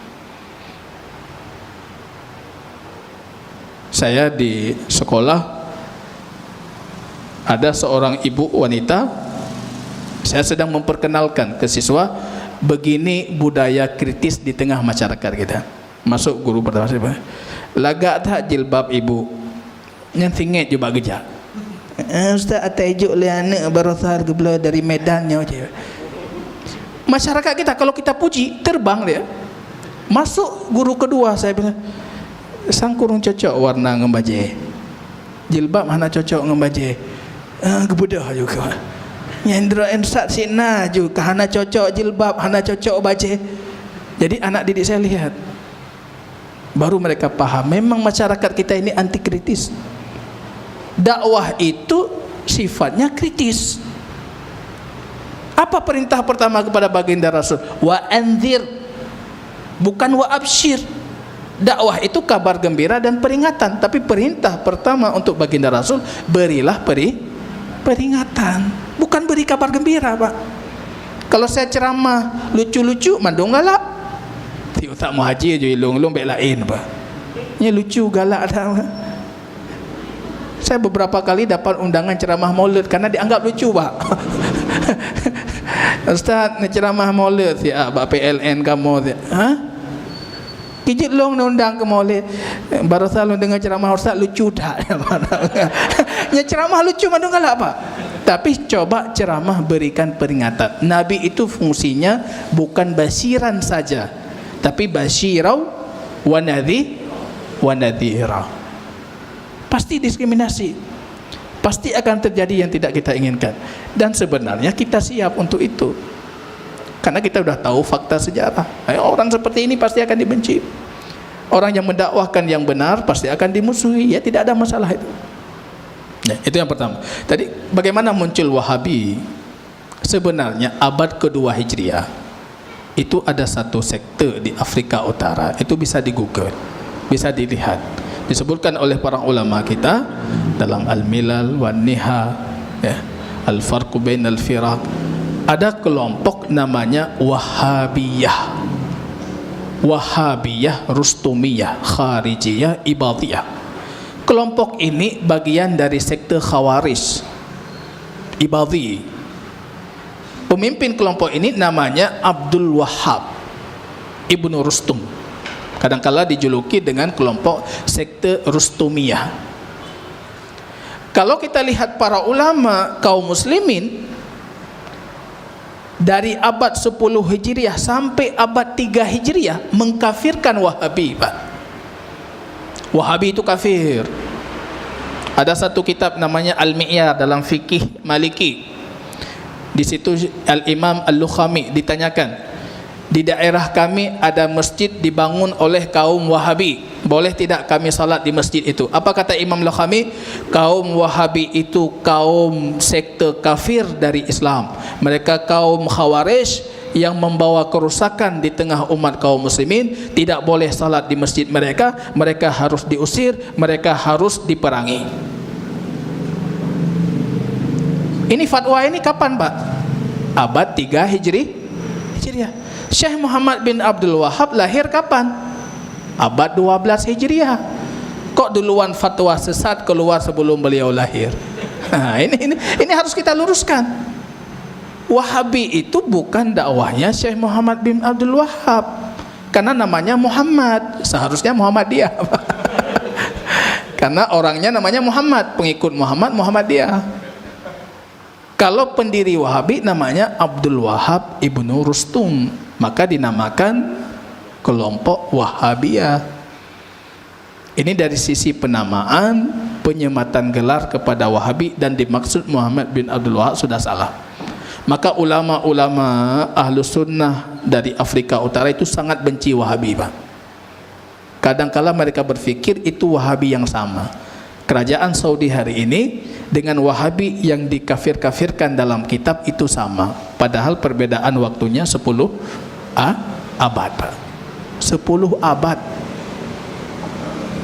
Itu muncul di Afrika Utara, di Maroko. 10 abad yang lalu sebelum kelahiran Muhammad bin Abdul Wahhab. Kalau Muhammad bin Abdul Wahhab, beliau tidak pernah mendakwakan sekte sendiri, agama berbeda. Beliau justru mengatakan, aku adalah seorang penganut madhab Hambali. Secara fikih beliau penganut madhab Hambali. Secara agama mengikuti madhabnya ahlil hadis. Nggak ada yang berbeda, Pak. Satu pun nggak ada yang berbeda. Cuma perbedaan mungkin Muhammad bin Abdul Wahhab dengan tokoh-tokoh gerakan salafi lain. Muhammad bin Abdul Wahhab ini berpikir dakwah salaf ini, dakwah sunnah ini tidak mungkin tegak kecuali dibarengi dengan kekuasaan.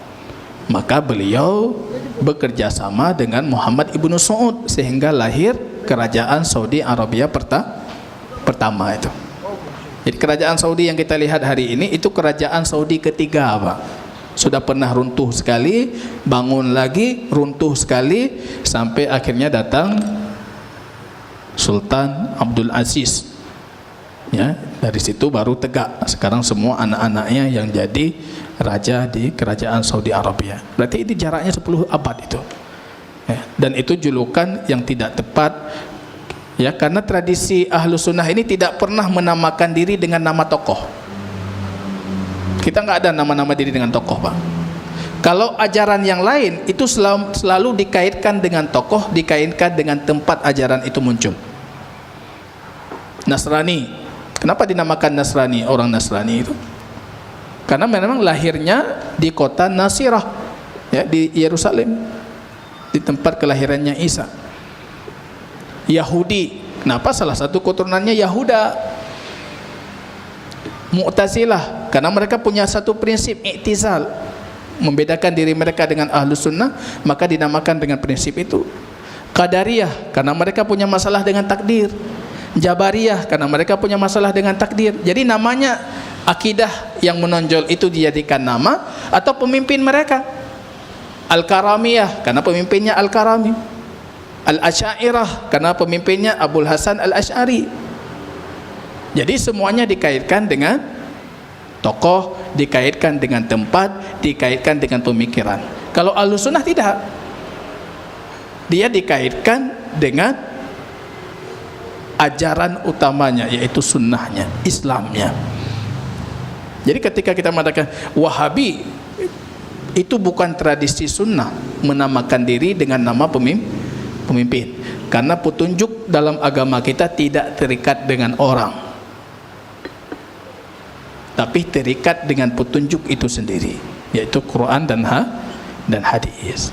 Wallahu ta'ala.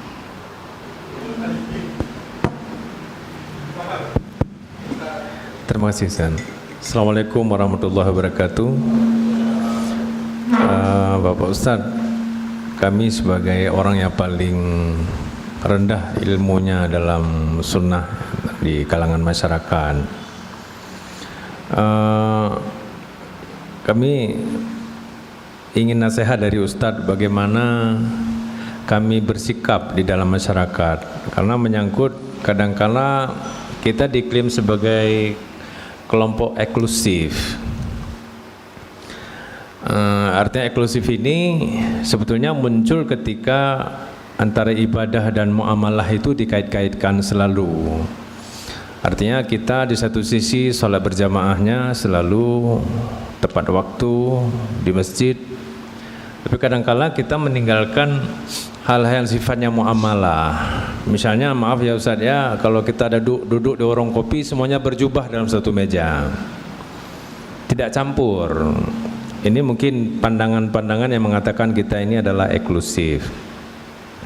Memang dalam penyebaran dakwah tentu ada kiat-kiat tersendiri dari Ustadz kepada kami. Apakah misalnya seperti dalam bab muamalah itu gotong royong di kampung, atau kegiatan-kegiatan seperti duduk-duduk di warung kopi misalnya seperti itu. Mungkin Ustadz punya kiat-kiat kepada kami supaya dakwah sunnah ini bisa lebih familiar. Artinya dari sisi komunikasi kita ini tidak tertutup, komunikasi sehari-hari dalam jual beli dan sebagainya, ini akan lebih mudah nantinya sunnah itu diterima oleh masyarakat luas. Demikian Ustaz. Assalamualaikum warahmatullahi wabarakatuh. Ini Masya Allah pertanyaannya menunjukkan hiris kita, kegigihan kita untuk menyebarkan apa yang kita ketahui dari kebenaran, terutama untuk masyarakat kita. Yang pertama yang harus saya ingatkan, manhaj salaf itu punya satu karakteristik, namanya syumuliyah. Syumuliyah itu komprehensif, itu mencakup semua lini. Berbicara tentang manhaj salaf itu bukan cuma berbicara tentang akidah, bukan cuma berbicara tentang ibadah, tapi juga berbicara tentang suluk, tentang etika, tentang karakter, tentang sosial, tentang segalanya. Karena tadi kita mengatakan kesimpulannya apa? Islam itu manhaj salaf. Islam itu syamil, mencakup segalanya, bukan satu sisi saja. Jadi seharusnya kalau Ustaz Yusbi kasih contoh tadi, di situ letak kekurangan kita. Kita satu sisi saja. Sisi lain kita tidak salafi. Sisi akhlak tidak salafi. Sisi bergaul kita tidak salafi. Coba kita lihat baginda Rasul. Atau kalau kita tidak ingin, mungkin baginda Rasul susah sekali kita contoh, terlalu sempurna misalnya. Atau Anda coba mengambil satu tokoh salafi misalnya, Syekh Islam Ibn Taimiyah yang sering dikaitkan dengan salafi. Coba lihat bagaimana cara beliau hidup itu. musuh beliau, yang paling membenci beliau, yang paling memerangi beliau itu. Ini disebutkan oleh Imam Az-Zahabi, disebutkan juga oleh Imam Ibnu Katsir. Ini Imam Ibnu Katsir, pemilik tafsir Ibnu Katsir. Imam Zahabi yang kita kenal dengan ulama besar, ini dua-duanya murid langsung Ibnu Taimiyah, yang paling banyak berpengaruh atau terpengaruh dengan Ibnu Taimiyah. Apa katanya? Ketika musuh bebuyutannya wafat, Ibnu Taimiyah orang yang pertama kali datang ke rumahnya. Datang ke rumah. Apa kata Ibnu Taimiyah? Kalian anak fulan, maka kalian adalah anakku. Segala kebutuhan rumah kalian sampaikan kepadaku. Itu Ibnu Taimiyah, Pak. Begitu diperangi, begitu dibenci, kita belum apa-apanya itu dengan diskriminasi yang kita rasa hari ini. Itu yang begitu segalanya. Beliau mengatakan, anak ulung, pumantang pilih di rumah putruk balung, sampaikan ini kepada muridku, nanti akan kita penuhi itu. Akhlak. Akhlak. Mereka tidak pernah dibenci karena akhlaknya, dibenci karena pemikiran, dibenci karena ideologisnya, tapi tidak pernah dibenci ulama kita karena akhlak. Hari ini kita bukan cuma dibenci karena ini, Pak, dibenci karena akhlak. Memang agak akhlak awak. Nyaiduk tapi keraroi musasah. Artinya itu tidak komprehensif dalam beragama. Bagaimana cara mendakwah? Cara dakwah itu sudah Allah simpulkan, yaitu ilmu komunikasi Islam dalam satu ayat. Ud'u ila sabili rabbika bil hikmati wal mau'izatil hasanati wajadilhum billati hiya ahsan. Itu ada 3 fase dakwah dia. Fase pertama itu hikmah. Hikmah itu apa hikmah? Kalau bahasa kita bijaksana, apa? Bijaksana itu apa bijaksana? Mungkin Anda belum tahu bahasa Indonesia bijaksana apa artinya. Tapi saya hikmah lebih bagus. Hikmah itu dari kata hakama. Kalau kita naik kuda, ada tali yang kita ikat di mulut kuda, ya, kita tarik. Kalau kudanya lari kencang, Anda tahan. Tali itu hikmah dalam bahasa Arab. Kalau dia mau ke kanan, Anda maunya ke kiri, Anda tarik juga, dia lari ke, itu hikmah. Hikmah itu Anda bisa menahan diri. Itu hikmah. Apa kata Imam Ibnu Qayyim? Level dakwah itu 3. Yang pertama hikmah, yang kedua mau'izah, yang ketiga al-jidal. Jadilhum billati hiya ahsan. Kapan Anda gunakan hikmah? Ketika Anda berhadapan dengan audien dakwah, objek dakwah Anda itu orang bodoh, orang awam. Orang awam jangan didebat. Yang debat itu nampak awam nanti. Mendawang orang mangai, Pak. Berarti kan sama nih, Pak. Hikmah, bijak. Banyak cara bijak yang bisa kita tempuh, Pak. Contoh kasus Rasul misalnya, studi kasus. Rasul duduk di masjid, hadis Bukhari Muslim, tiba-tiba ada si Arabi itu, Badui masuk, dia kencing dalam masjid. Ibu kalau itu para sahabat itu marah-marah. Wah, apa kata Rasul? Biar dia selesaikan dulu. Coba bayangkan orang lagi kencing kita usir, Pak. Satu masjid bisa tercecer itu, Pak. Najis satu masjid, lebih repot. Ilmu tidak dapat, dibenci ya. Tapi kata Rasul apa? Tinggalkan, biar dia dulu. Selesai dia kencing, Rasul panggil sini. Ini tahu ini apa? Ini rumah Allah ini. Ini tempat zikir, tempat kami salat, tempat kami memuji Allah. Rasul perintah sahabat, ambil air 1 bejana, siram, selesai. Karena masjid Rasul itu alasnya tanah dengan kerikil, masuk, selesai, suci, Pak. Apa kata si laki-laki itu? Wallah, demi Allah, aku belum pernah mendapati guru sebaik dirimu. Itu namanya hikmah. Rasul lagi bagi harta rampasan perang, tiba-tiba ada seorang Badui itu narik keras baju, kerah baju ini. Kerah baju baginda Rasul ditarik sampai meninggalkan bekas di lehernya baginda. Apa kata dia? Kamu membagi harta rampasan, tapi kamu tidak berlaku adil. Jenuh rumah nak bapak kecil, orang ada bapak kecil. Tengok aja kujuk surah kami dah kampung lainnya kan. Ya, ini Rasul kata kamu tidak berlaku adil. Kalau seperti itu kata Rasul, ini semua ini kambing-kambing ratusan ini nyocok ke drone mandum jo. Dia bawa pulang ke kampung halamannya, apa katanya? Ya qaumi, wahai kaumku, demi Allah aku baru berada di sisi orang yang sangat dermawan dan pemurah, dan tidak pernah aku melihat orang seperti itu. Hendaknya kalian masuk ke dalam agamanya. Tabo kampung tamu Islam Pak. Gara-gara kambing tertubuh benar, luar tubuh kambing, tabo kampung tamu Islam Pak. Cara itu namanya hikmah. Levelnya 3 kata Imam Ibnu Qayyim. Kalau audien Anda itu orang awam, pendekatannya hikmah Pak. Kalau audien Anda itu orang pintar, naik level, mau'idhah. Forum seperti ini, itu mau'idhah. Saya kasih argumen, Anda terima, kadang-kala Anda terima cocok, kadang-kala Anda merasa, oh ini belum lengkap, tidak cocok, Anda menolak, tidak ada masalah. Itu level cerdas. Itu namanya mau'idhah. Ada satu level lagi kata Imam Ibnu Qayyim, level jidal, debat. Ketika audien Anda itu orang pintar tapi pembangkang, batat. Jadi dalam asumsi kepala saya, anak yang batat itu anak pintar Pak. Karena kalau dia nggak pintar nggak bisa batat. Untuk jadi batat itu butuh kecerdasan.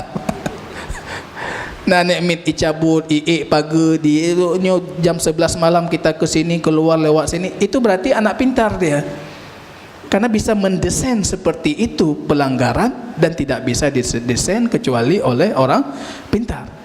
Orang pintar pembangkang baru didebat. Jangan orang baik-baik didebat Pak. Anak aja deh you. Orang baik didekati. Ini bukan ini pola komunikasi Islam, bukan cuma dalam dakwah, dalam kehidupan sosial, dalam kehidupan manajemen kita. Kita punya sekolah, kita manajemen. Cara itu Pak. Di sekolah saya level gurunya macam-macam. Ada 40 lebih karyawan. Itu bukan satu level. Ada yang level pendekatan hikmah. Taboh gelah kopi, dumpu dah pegah aja. Betul. Sebelum saya bertugas di Aceh Besar, saya bertugas di Jinip. Di Jinip Pak, yang Dayah Madun sampai Dayah Bebi Raya Dayah. Di samping madrasah saya Kapolsek dan Koramil Pak. Tapi setiap saya lewat Kapolsek, Pak Guru. Saya lewat Koramil, Pak Guru, Pak Ibadah hidang Pak. Pak Guru. Karena saya tahu pendekatan bicara dengan mereka itu pendekatan hikmah. Padahal taboh gelah kopi tak gaya Pak. Sampai orangnya Pak Guru Pak. Itu pendekatan hikmah. Nah, kita maunya lembaga ini ke depan bisa memilah dan memilih pendekatan apa yang diberikan. Lihat orangnya. Kadang-kala kita butuh pendekatan jidal billati hiya ahsan, debat yang baik. Artinya ada instrumen debat, ada ini. Boleh kita adakan mudzakarah, tiga-tiga mudzakarah. Ada ahli ilmu sebelah sana yang tidak menerima apa yang kita katakan, atau kita yang tidak menerima apa yang mereka katakan, berarti solusinya debat. Tapi masih harus dalam kurung, debat itu hasan, debat yang baik. Tidak penting siapa yang menang, tapi yang penting kebenaran itu yang menang. Itu debat yang baik. Bila gelon, hana bila gelon. Apa kata Imam Asy-Syafi'i? Aku kadangkala berdebat dengan seseorang, dan kadangkala aku memohon kepada Allah supaya Allah keluarkan kebenaran dari lisannya, supaya kebenaran itu menang dan tidak keluar darinya. Karena yang penting kan benarnya yang muncul, bukan siapa yang menang, tapi benarnya. Berangkat wajud, yang penting betul. Nah, itu levelnya. Mungkin level-level itu yang harus kita benahi, kita lebih komprehensif lagi. Jadi langkah kita sudah lumayan bagus.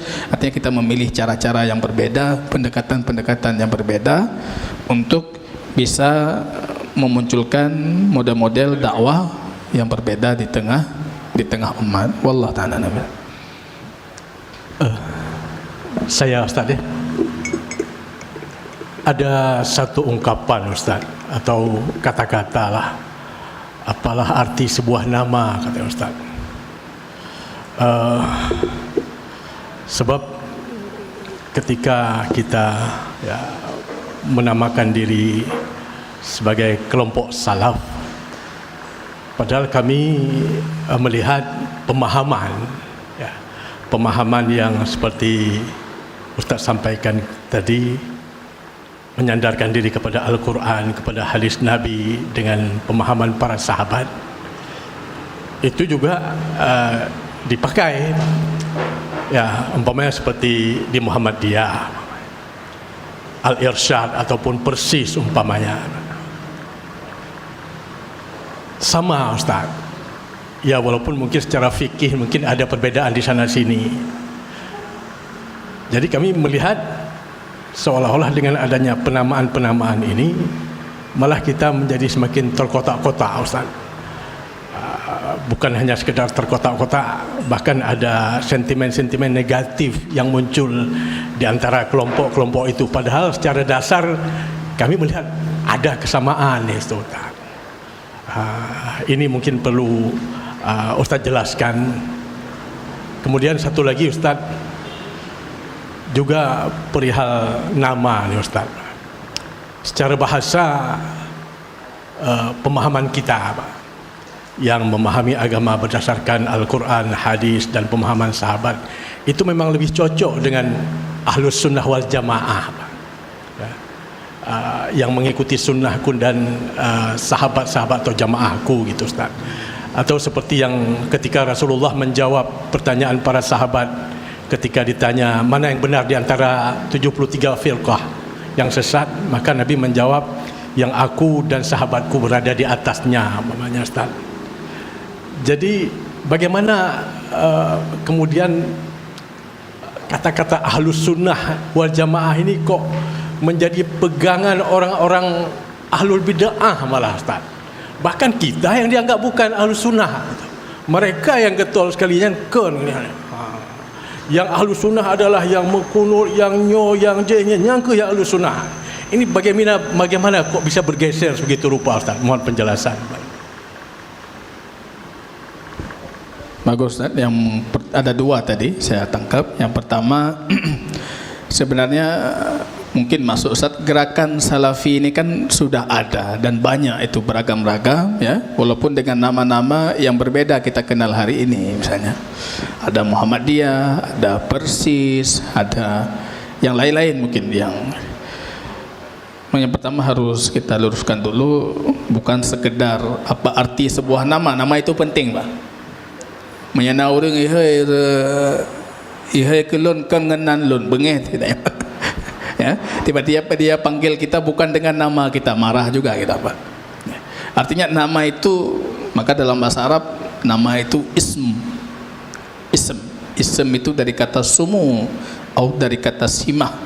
Kalau kata sumu itu ketinggian, nama itu memberikan arti ketinggian, mengangkat posisi seorang. Nama itu mengangkat posisi Pak. Ayuhai muhajir, gagah long gede muhajir nanlung.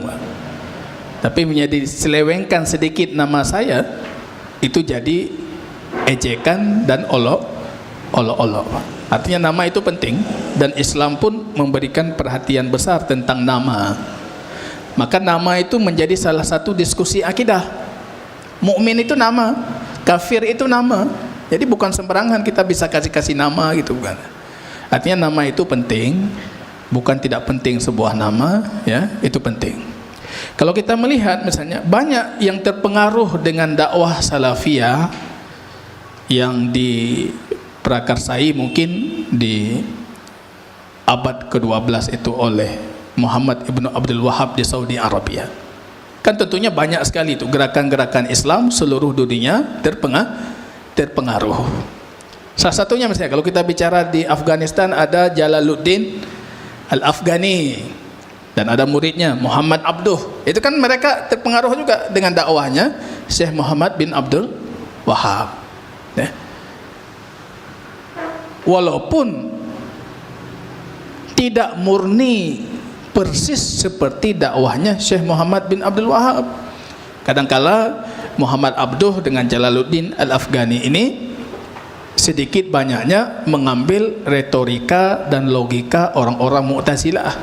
Kadangkala bahkan ada hadis yang ditolak gara-gara menyelisihi logika akal mereka. Padahal secara umumnya mereka mengikuti manhaj atau cara berfikirnya para ulama-ulama salaf itu. Di Indonesia juga seperti itu. Kiai Haji Muhammad Dahlan misalnya, pendiri Muhammadiyah, itu terpengaruh dengan ajaran Puritan namanya, ajaran murni, memurnikan Islam. Ajarannya Syekh Muhammad bin Abdul Wahab. Tapi tidak selamanya mereka mengikuti salafiyah itu 100% sama itu. Ya. Maka kalau untuk kita mengatakan misalnya, siapa yang berhak menamakan dirinya salafi? Tentunya kalau kita mengatakan manhaj salafi itu adalah Islam, manhaj Islam, yang pastinya kesimpulannya tidak ada seorang pun yang berhak mendakwakan dirinya lebih Islami ataupun lebih salafi dibandingkan yang lain.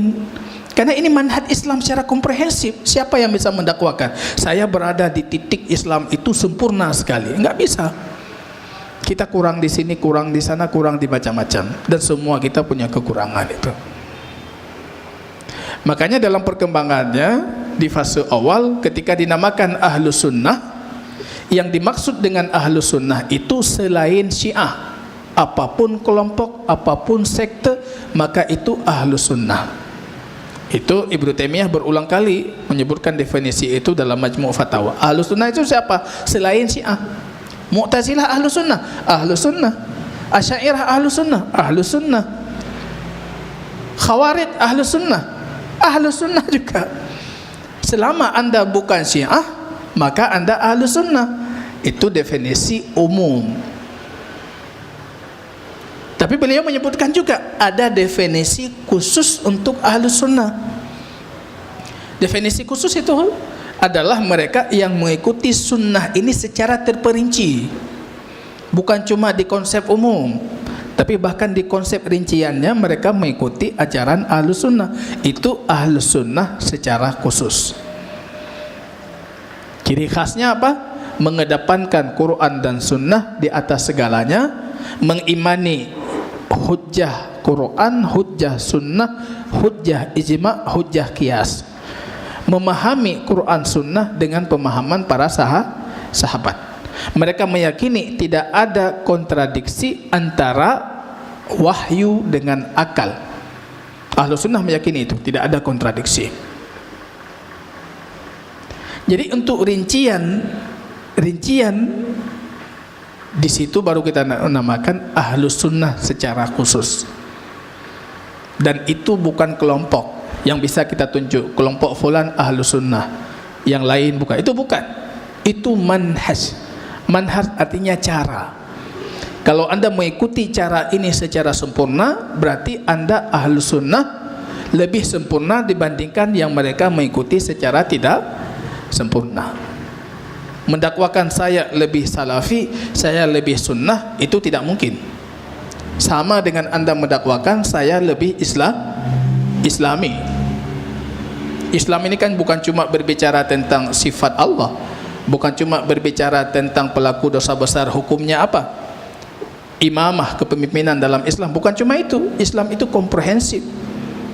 Ketika Anda mendakwakan saya lebih Islami, saya rasa tidak ada yang berani mendakwakan itu. Lu Muslim lebih pah daripada orang lain, nggak ada.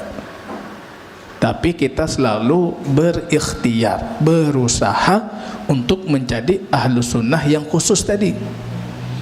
Bahkan dalam rincian apapun kita mengikuti petunjuk sunnah Rasul itu. Itu yang kita coba itu. Kita berikhtiar. Kalau kata Imam Syekh Albani rahimahullah, jalan ini panjang. Jalan ini terjal. Orang sebelum kita, para sahabat itu lari di atas jalan ini, itu seperti kilat, seperti kuda. Kita lari seperti kura-kura, Pak. Ibadah kurang, akhlak kurang, akidah kurang, ilmu kurang, baca. Enggak penting, kata beliau. Enggak penting anda sampai ke tujuan, sampai ke ujung jadi ahli segalanya, hebat segala, enggak ada. Yang paling penting apa? Anda mati tapi masih di atas jalan, Pak. Meninggal mentang di atas jalan. Walaupun kita pelan-pelan, ilmu dikit. Landasan amal ahlu sunnah itu ilmu. Kalau kita minta nasihat, apa seharusnya yang harus dinasihati? Memperbanyak menghadiri majelis ilmu. Banyak hadir majelis ilmu. Wallahu ta'ala a'lam. Bismillahirrahmanirrahim. Mohon maaf Ustaz, izin bertanya tentang perbedaan dari apa yang dibawa oleh Abdul Wahab bin Rustum dibandingkan dengan Muhammad bin Abdul Wahab. Ini kita sudah beberapa kali bicara, namun ada beberapa pihak yang menisbatkan memang Wahabi ini bukan kepada Abdul Wahab bin Rustum, namun kepada Muhammad bin Abdul Wahab, terkait dengan sejarah-sejarah kelam yang dimiliki, yang ada pada manhaj salaf ini. Saya secara awam juga tidak bisa menyampaikan apa-apa karena sangat fakir dalam ilmu ini, Ustaz. Mohon bisa dapat pencerahan dari Ustaz. Satu sisi lagi, satu pertanyaan lagi tentang eksklusivitas yang dirasakan oleh masyarakat awam dalam gerakan sunnah ini, Ustaz. Seperti tadi mungkin disampaikan oleh Ustaz Yusbi, terasa dalam realitasnya terasa bahwa memang agak eksklusif, Ustaz. Ada beberapa teman yang bicara bahwa kenapa kita agak berlaku eksklusif, maksudnya tidak mau terlalu banyak berkaitan dengan orang-orang di luar, karena mungkin dari pihak-pihak mereka yang mengejar ilmu dan hijrah, mereka ingin betul-betul keluar dari pergaulan lamanya, tapi di satu sisi lain terasa malah menjadi menjauhi, Ustaz. Apakah tidak sebaiknya kita merangkul dengan cara yang baik? Ini butuh penjelasan juga jadi Ustaz. Bagaimana caranya faktor eksklusivitas yang terasa di masyarakat ini memang harus dikikis dan kita bisa berbaur dengan yang lain gitu. Jazakallahu khair. Tadi yang pertama, apa perbedaan dakwahnya Abdul Wahab bin Rustum dengan Muhammad bin Abdul Wahab? Sebenarnya Bapak yang harus ditanyakan apa persamaannya, karena nggak ada samanya, Pak. Beda semua, Pak. Beda tempat kelahiran. Yang satu di Najd, di Tanah Haram, ya, di Najd, di Jazirah Arab. Yang satu di Maroko. Yang kedua tahunnya juga beda, satu abad ketiga, satu abad kedua 12, artinya beda. Yang satu Khawarij. Jadi Wahabiyah abad ketiga itu sekte dari sekte Khawarij.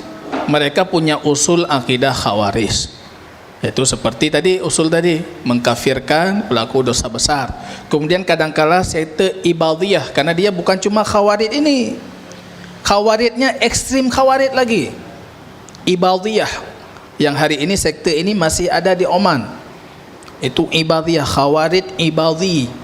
Bahkan bisa menolak ayat, bisa menolak hadis kalau tidak sesuai dengan usul akidah mereka. Jadi hampir tidak ada persamaan sebenarnya. Tidak ada persamaan. Kalau akidah Syekh Muhammad bin Abdul Wahab itu bisa dilihat dari karyanya, jangan dengar omongan orang. Bukunya banyak. Kita mengatakan beliau tidak mencintai Rasulullah, beliau menulis 2 buku tentang sirah baginda Rasul. Mukhtasar fi sirah, Mukhtasar Sirah Muhammad. dakwahnya itu semuanya beliau tulis. Yang menariknya kalau kitabnya Syekh Muhammad bin Abdul Wahab justru beliau masalah dan dalil. Masalahnya ini dalilnya apa dari Quran, dalilnya apa dari sunnah. Analih apa koknya Pak? Misalnya kitab tauhid itu yang paling dibenci. Sebenarnya kalau Anda buka kitabnya, yang ada cuma ayat dan hadis, Pak. Anda mau benci yang mana nggak tahu, Pak. Di mana salah? Ada satu tungku dulu saya perlihatkan, nyopat salah, Pak. Cina tu nyopat salah. Kekalian phone ayat, kedua hadis, Pak salah. Pak salah, Pak. Di mana letak salahnya? Dakwahnya bisa ada, bisa kita telusuri. Ibnu Taimiyah dakwahnya bisa kita telusuri. Karya tulisnya itu hampir berapa? Hampir 200 sekian buku. Anda bisa mengkaji itu. Untuk apa Anda mendengar Ibnu Taimiyah misalnya mengatakan, di luar dikatakan Ibnu Taimiyah itu pernah memperagakan turun dari mimbar, kemudian beliau mengatakan seperti ini Allah turun di sepertiga malam terakhir. Itu dusta. Yang mendustakan itu apa? Buku Ibnu Taimiyah mendustakan itu. Dalam Majmu' jilid keempat beliau mengatakan, siapapun yang mengatakan Allah turun seperti kita turun, Allah beristiwa di atas arsy seperti kita beristiwa, maka dia adalah seorang ahli bid'ah. Dia pelaku bid'ah. Bahkan bid'ahnya bid'ah yang sangat mungkar, kata beliau. Itu kata Ibnu Taimiyah. Kalau tiba-tiba ada cerita mengatakan Ibnu Taimiyah mempraktekkan turun seperti Allah turun, itu dusta pasti, karena bukunya mengatakan sebaliknya. Yang satu cerita, yang satu buku tulisnya. Yang mana kita percaya tentang akidah beliau. Ini dia kedustaan-kedustaan. Kelompok yang paling besar pengaruhnya dalam menyebarkan kedustaan terhadap Muhammad bin Abdul Wahab dan Syekh Islam Ibn Taimiyah itu namanya Firqah Al-Ahbash. Pertama muncul di Yordania, kemudian banyak dianut oleh sufi, kaum sufi yang ada di Lebanon, dan sudah masuk Aceh. Ada di Aceh. Saya kenal tokoh-tokohnya, saya kenal gerakan-gerakan mereka. Mereka dengan mudah mengkafirkan, langsung berkafirnya kafir, fulan kafir, fulan kafir. Mudah sekali mereka mengkafirkan. Penganut Wahabi yang mereka maksud ajaran Muhammad bin Abdul Wahab itu kafir, keluar dari ahlu sunnah, bahkan keluar dari Islam. Serampangan. Yang lucunya, mereka yang gemar mengkafirkan kemudian menuduh kita yang suka mengkafirkan. Awaknya tinggal kafir-kafir kok, Pak. Kapan kita pernah mengkafirkan orang? Kaum muslimin di Indonesia itu kaum muslimin. Kita bermualat memberikan kepada mereka loyalitas atas ketaatan mereka. Kesalahan dan kemaksiatan mereka kita bara, kita berlepas diri dari itu. Tapi sebagai muslim kita berikan loyalitas. Ya, jangan ini, artinya kalau ditanyakan apa perbedaan, justru saya belum mendapatkan persamaan. Yang sama, lepat yang sama. Kenapa disama-samakan? Sebenarnya itu jauh sekali perbedaannya. Kalau Wahabiyah, sedikit Wahabiyah di Maroko itu mereka memang menyatakan kami ini kelompok Wahabi. Kalau ajaran yang ada di Saudi hari ini, mereka tidak mengatakan kita ini Wahabi, cuma kita dinamakan oleh orang Wahabi. Karena sering dinamakan, kadang-kala kita gunakan nama itu supaya orang tahu. Nyo kajian Wahabi. Padahal kita tidak mau dinamakan Wahabi, Pak. Cuma karena orang sudah tahu Wahabinya, Wahabi, kaku Wahabi juga. Cuma intinya kan apa ininya. Yang kedua tadi, kalau dari sisi cara kita bergaul, saya menarik para sahabat baginda Rasul itu. Ketika mereka melakukan ekspansi, menaklukkan negara-negara luar biasa, terjadilah interaksi peradaban budaya. Para sahabat itu komitmen mereka tetap satu, untuk ajaran Islam tidak berubah. Tapi selama tidak kaitan dengan ajaran, mereka melebur. Para sahabat Rasul, penduduk Mekah, penduduk Madinah, tapi mereka menaklukkan Syam, mereka berpakaian seperti masyarakat Syam. diterima di Syam. Pergi ke Mesir berpakaian seperti masyarakat Mesir, diterima Pak. Tapi masyarakat kita ini yang sunnah, karena saya pakai sarung kemana-mana saya kajian, terus dakwah di Tamah ini ikut leurung di Indrapuri Pak. Mbak ka dengar ustaznya, hana sunnah agaknya pakai jakrung. Nya sunnah nge jakrung mama. Ya, ini enggak ada standar. Selama Anda jangan lakukan yang haram. Kalau kain turun di bawah mata kaki itu ada hadisnya. Kita punya 2 hadis. Hadis yang pertama, ma asfala minal ka'bain, di bawah mata kaki tempatnya di neraka. Hadis yang kedua, siapa yang menurunkan kainnya di bawah mata kaki karena sombong, Allah tidak berbicara dengannya. Ini kalau dalam kajian usul fikih itu kajian mutlak muqayyad.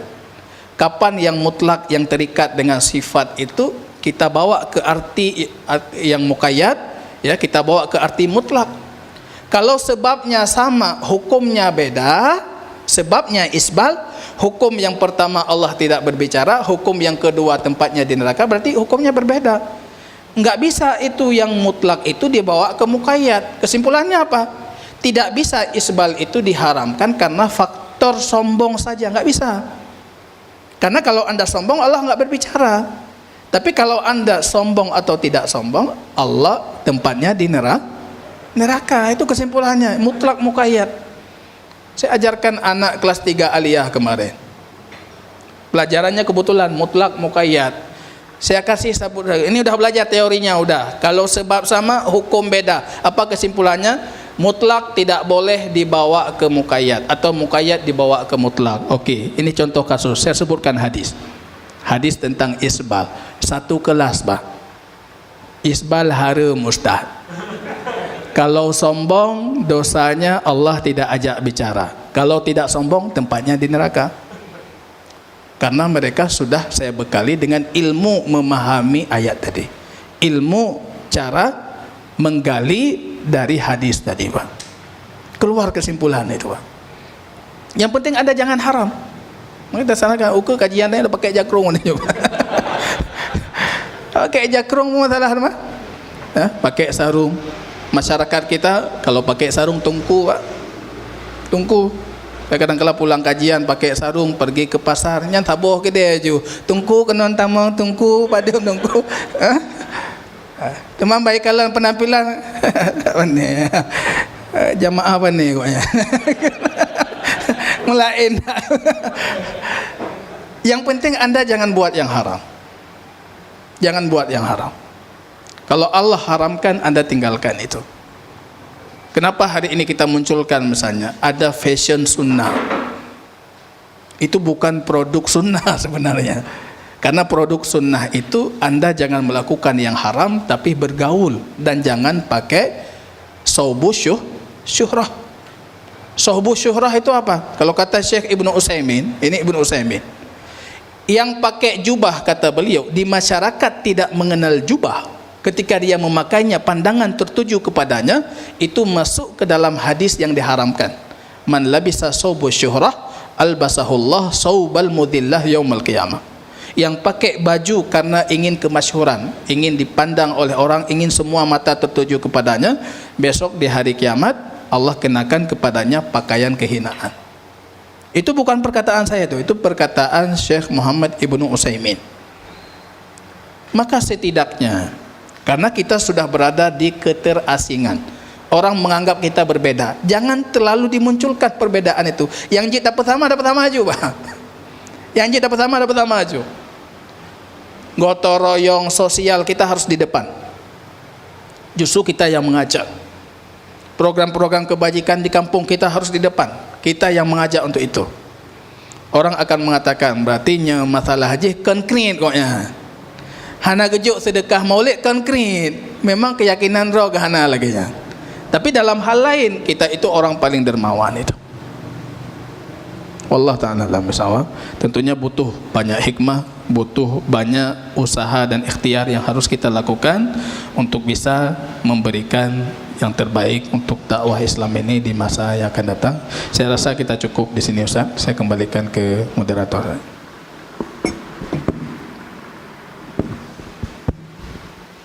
Baik, alhamdulillah. sampai di sini dulu kajian kita hari ini. Sebagaimana Allah mudahkan langkah kita menuju ke majelis ilmu, semoga Allah juga mudahkan kita merawat, menumbuhkan dan mengaplikasikan ilmunya di kehidupan sehari-hari. Kita tutup dengan baca doa kafatul majelis. Subhanakallahumma wa bihamdika asyhadu an la ilaha illa anta astaghfiruka wa atubu ilaik. Assalamualaikum warahmatullahi wabarakatuh.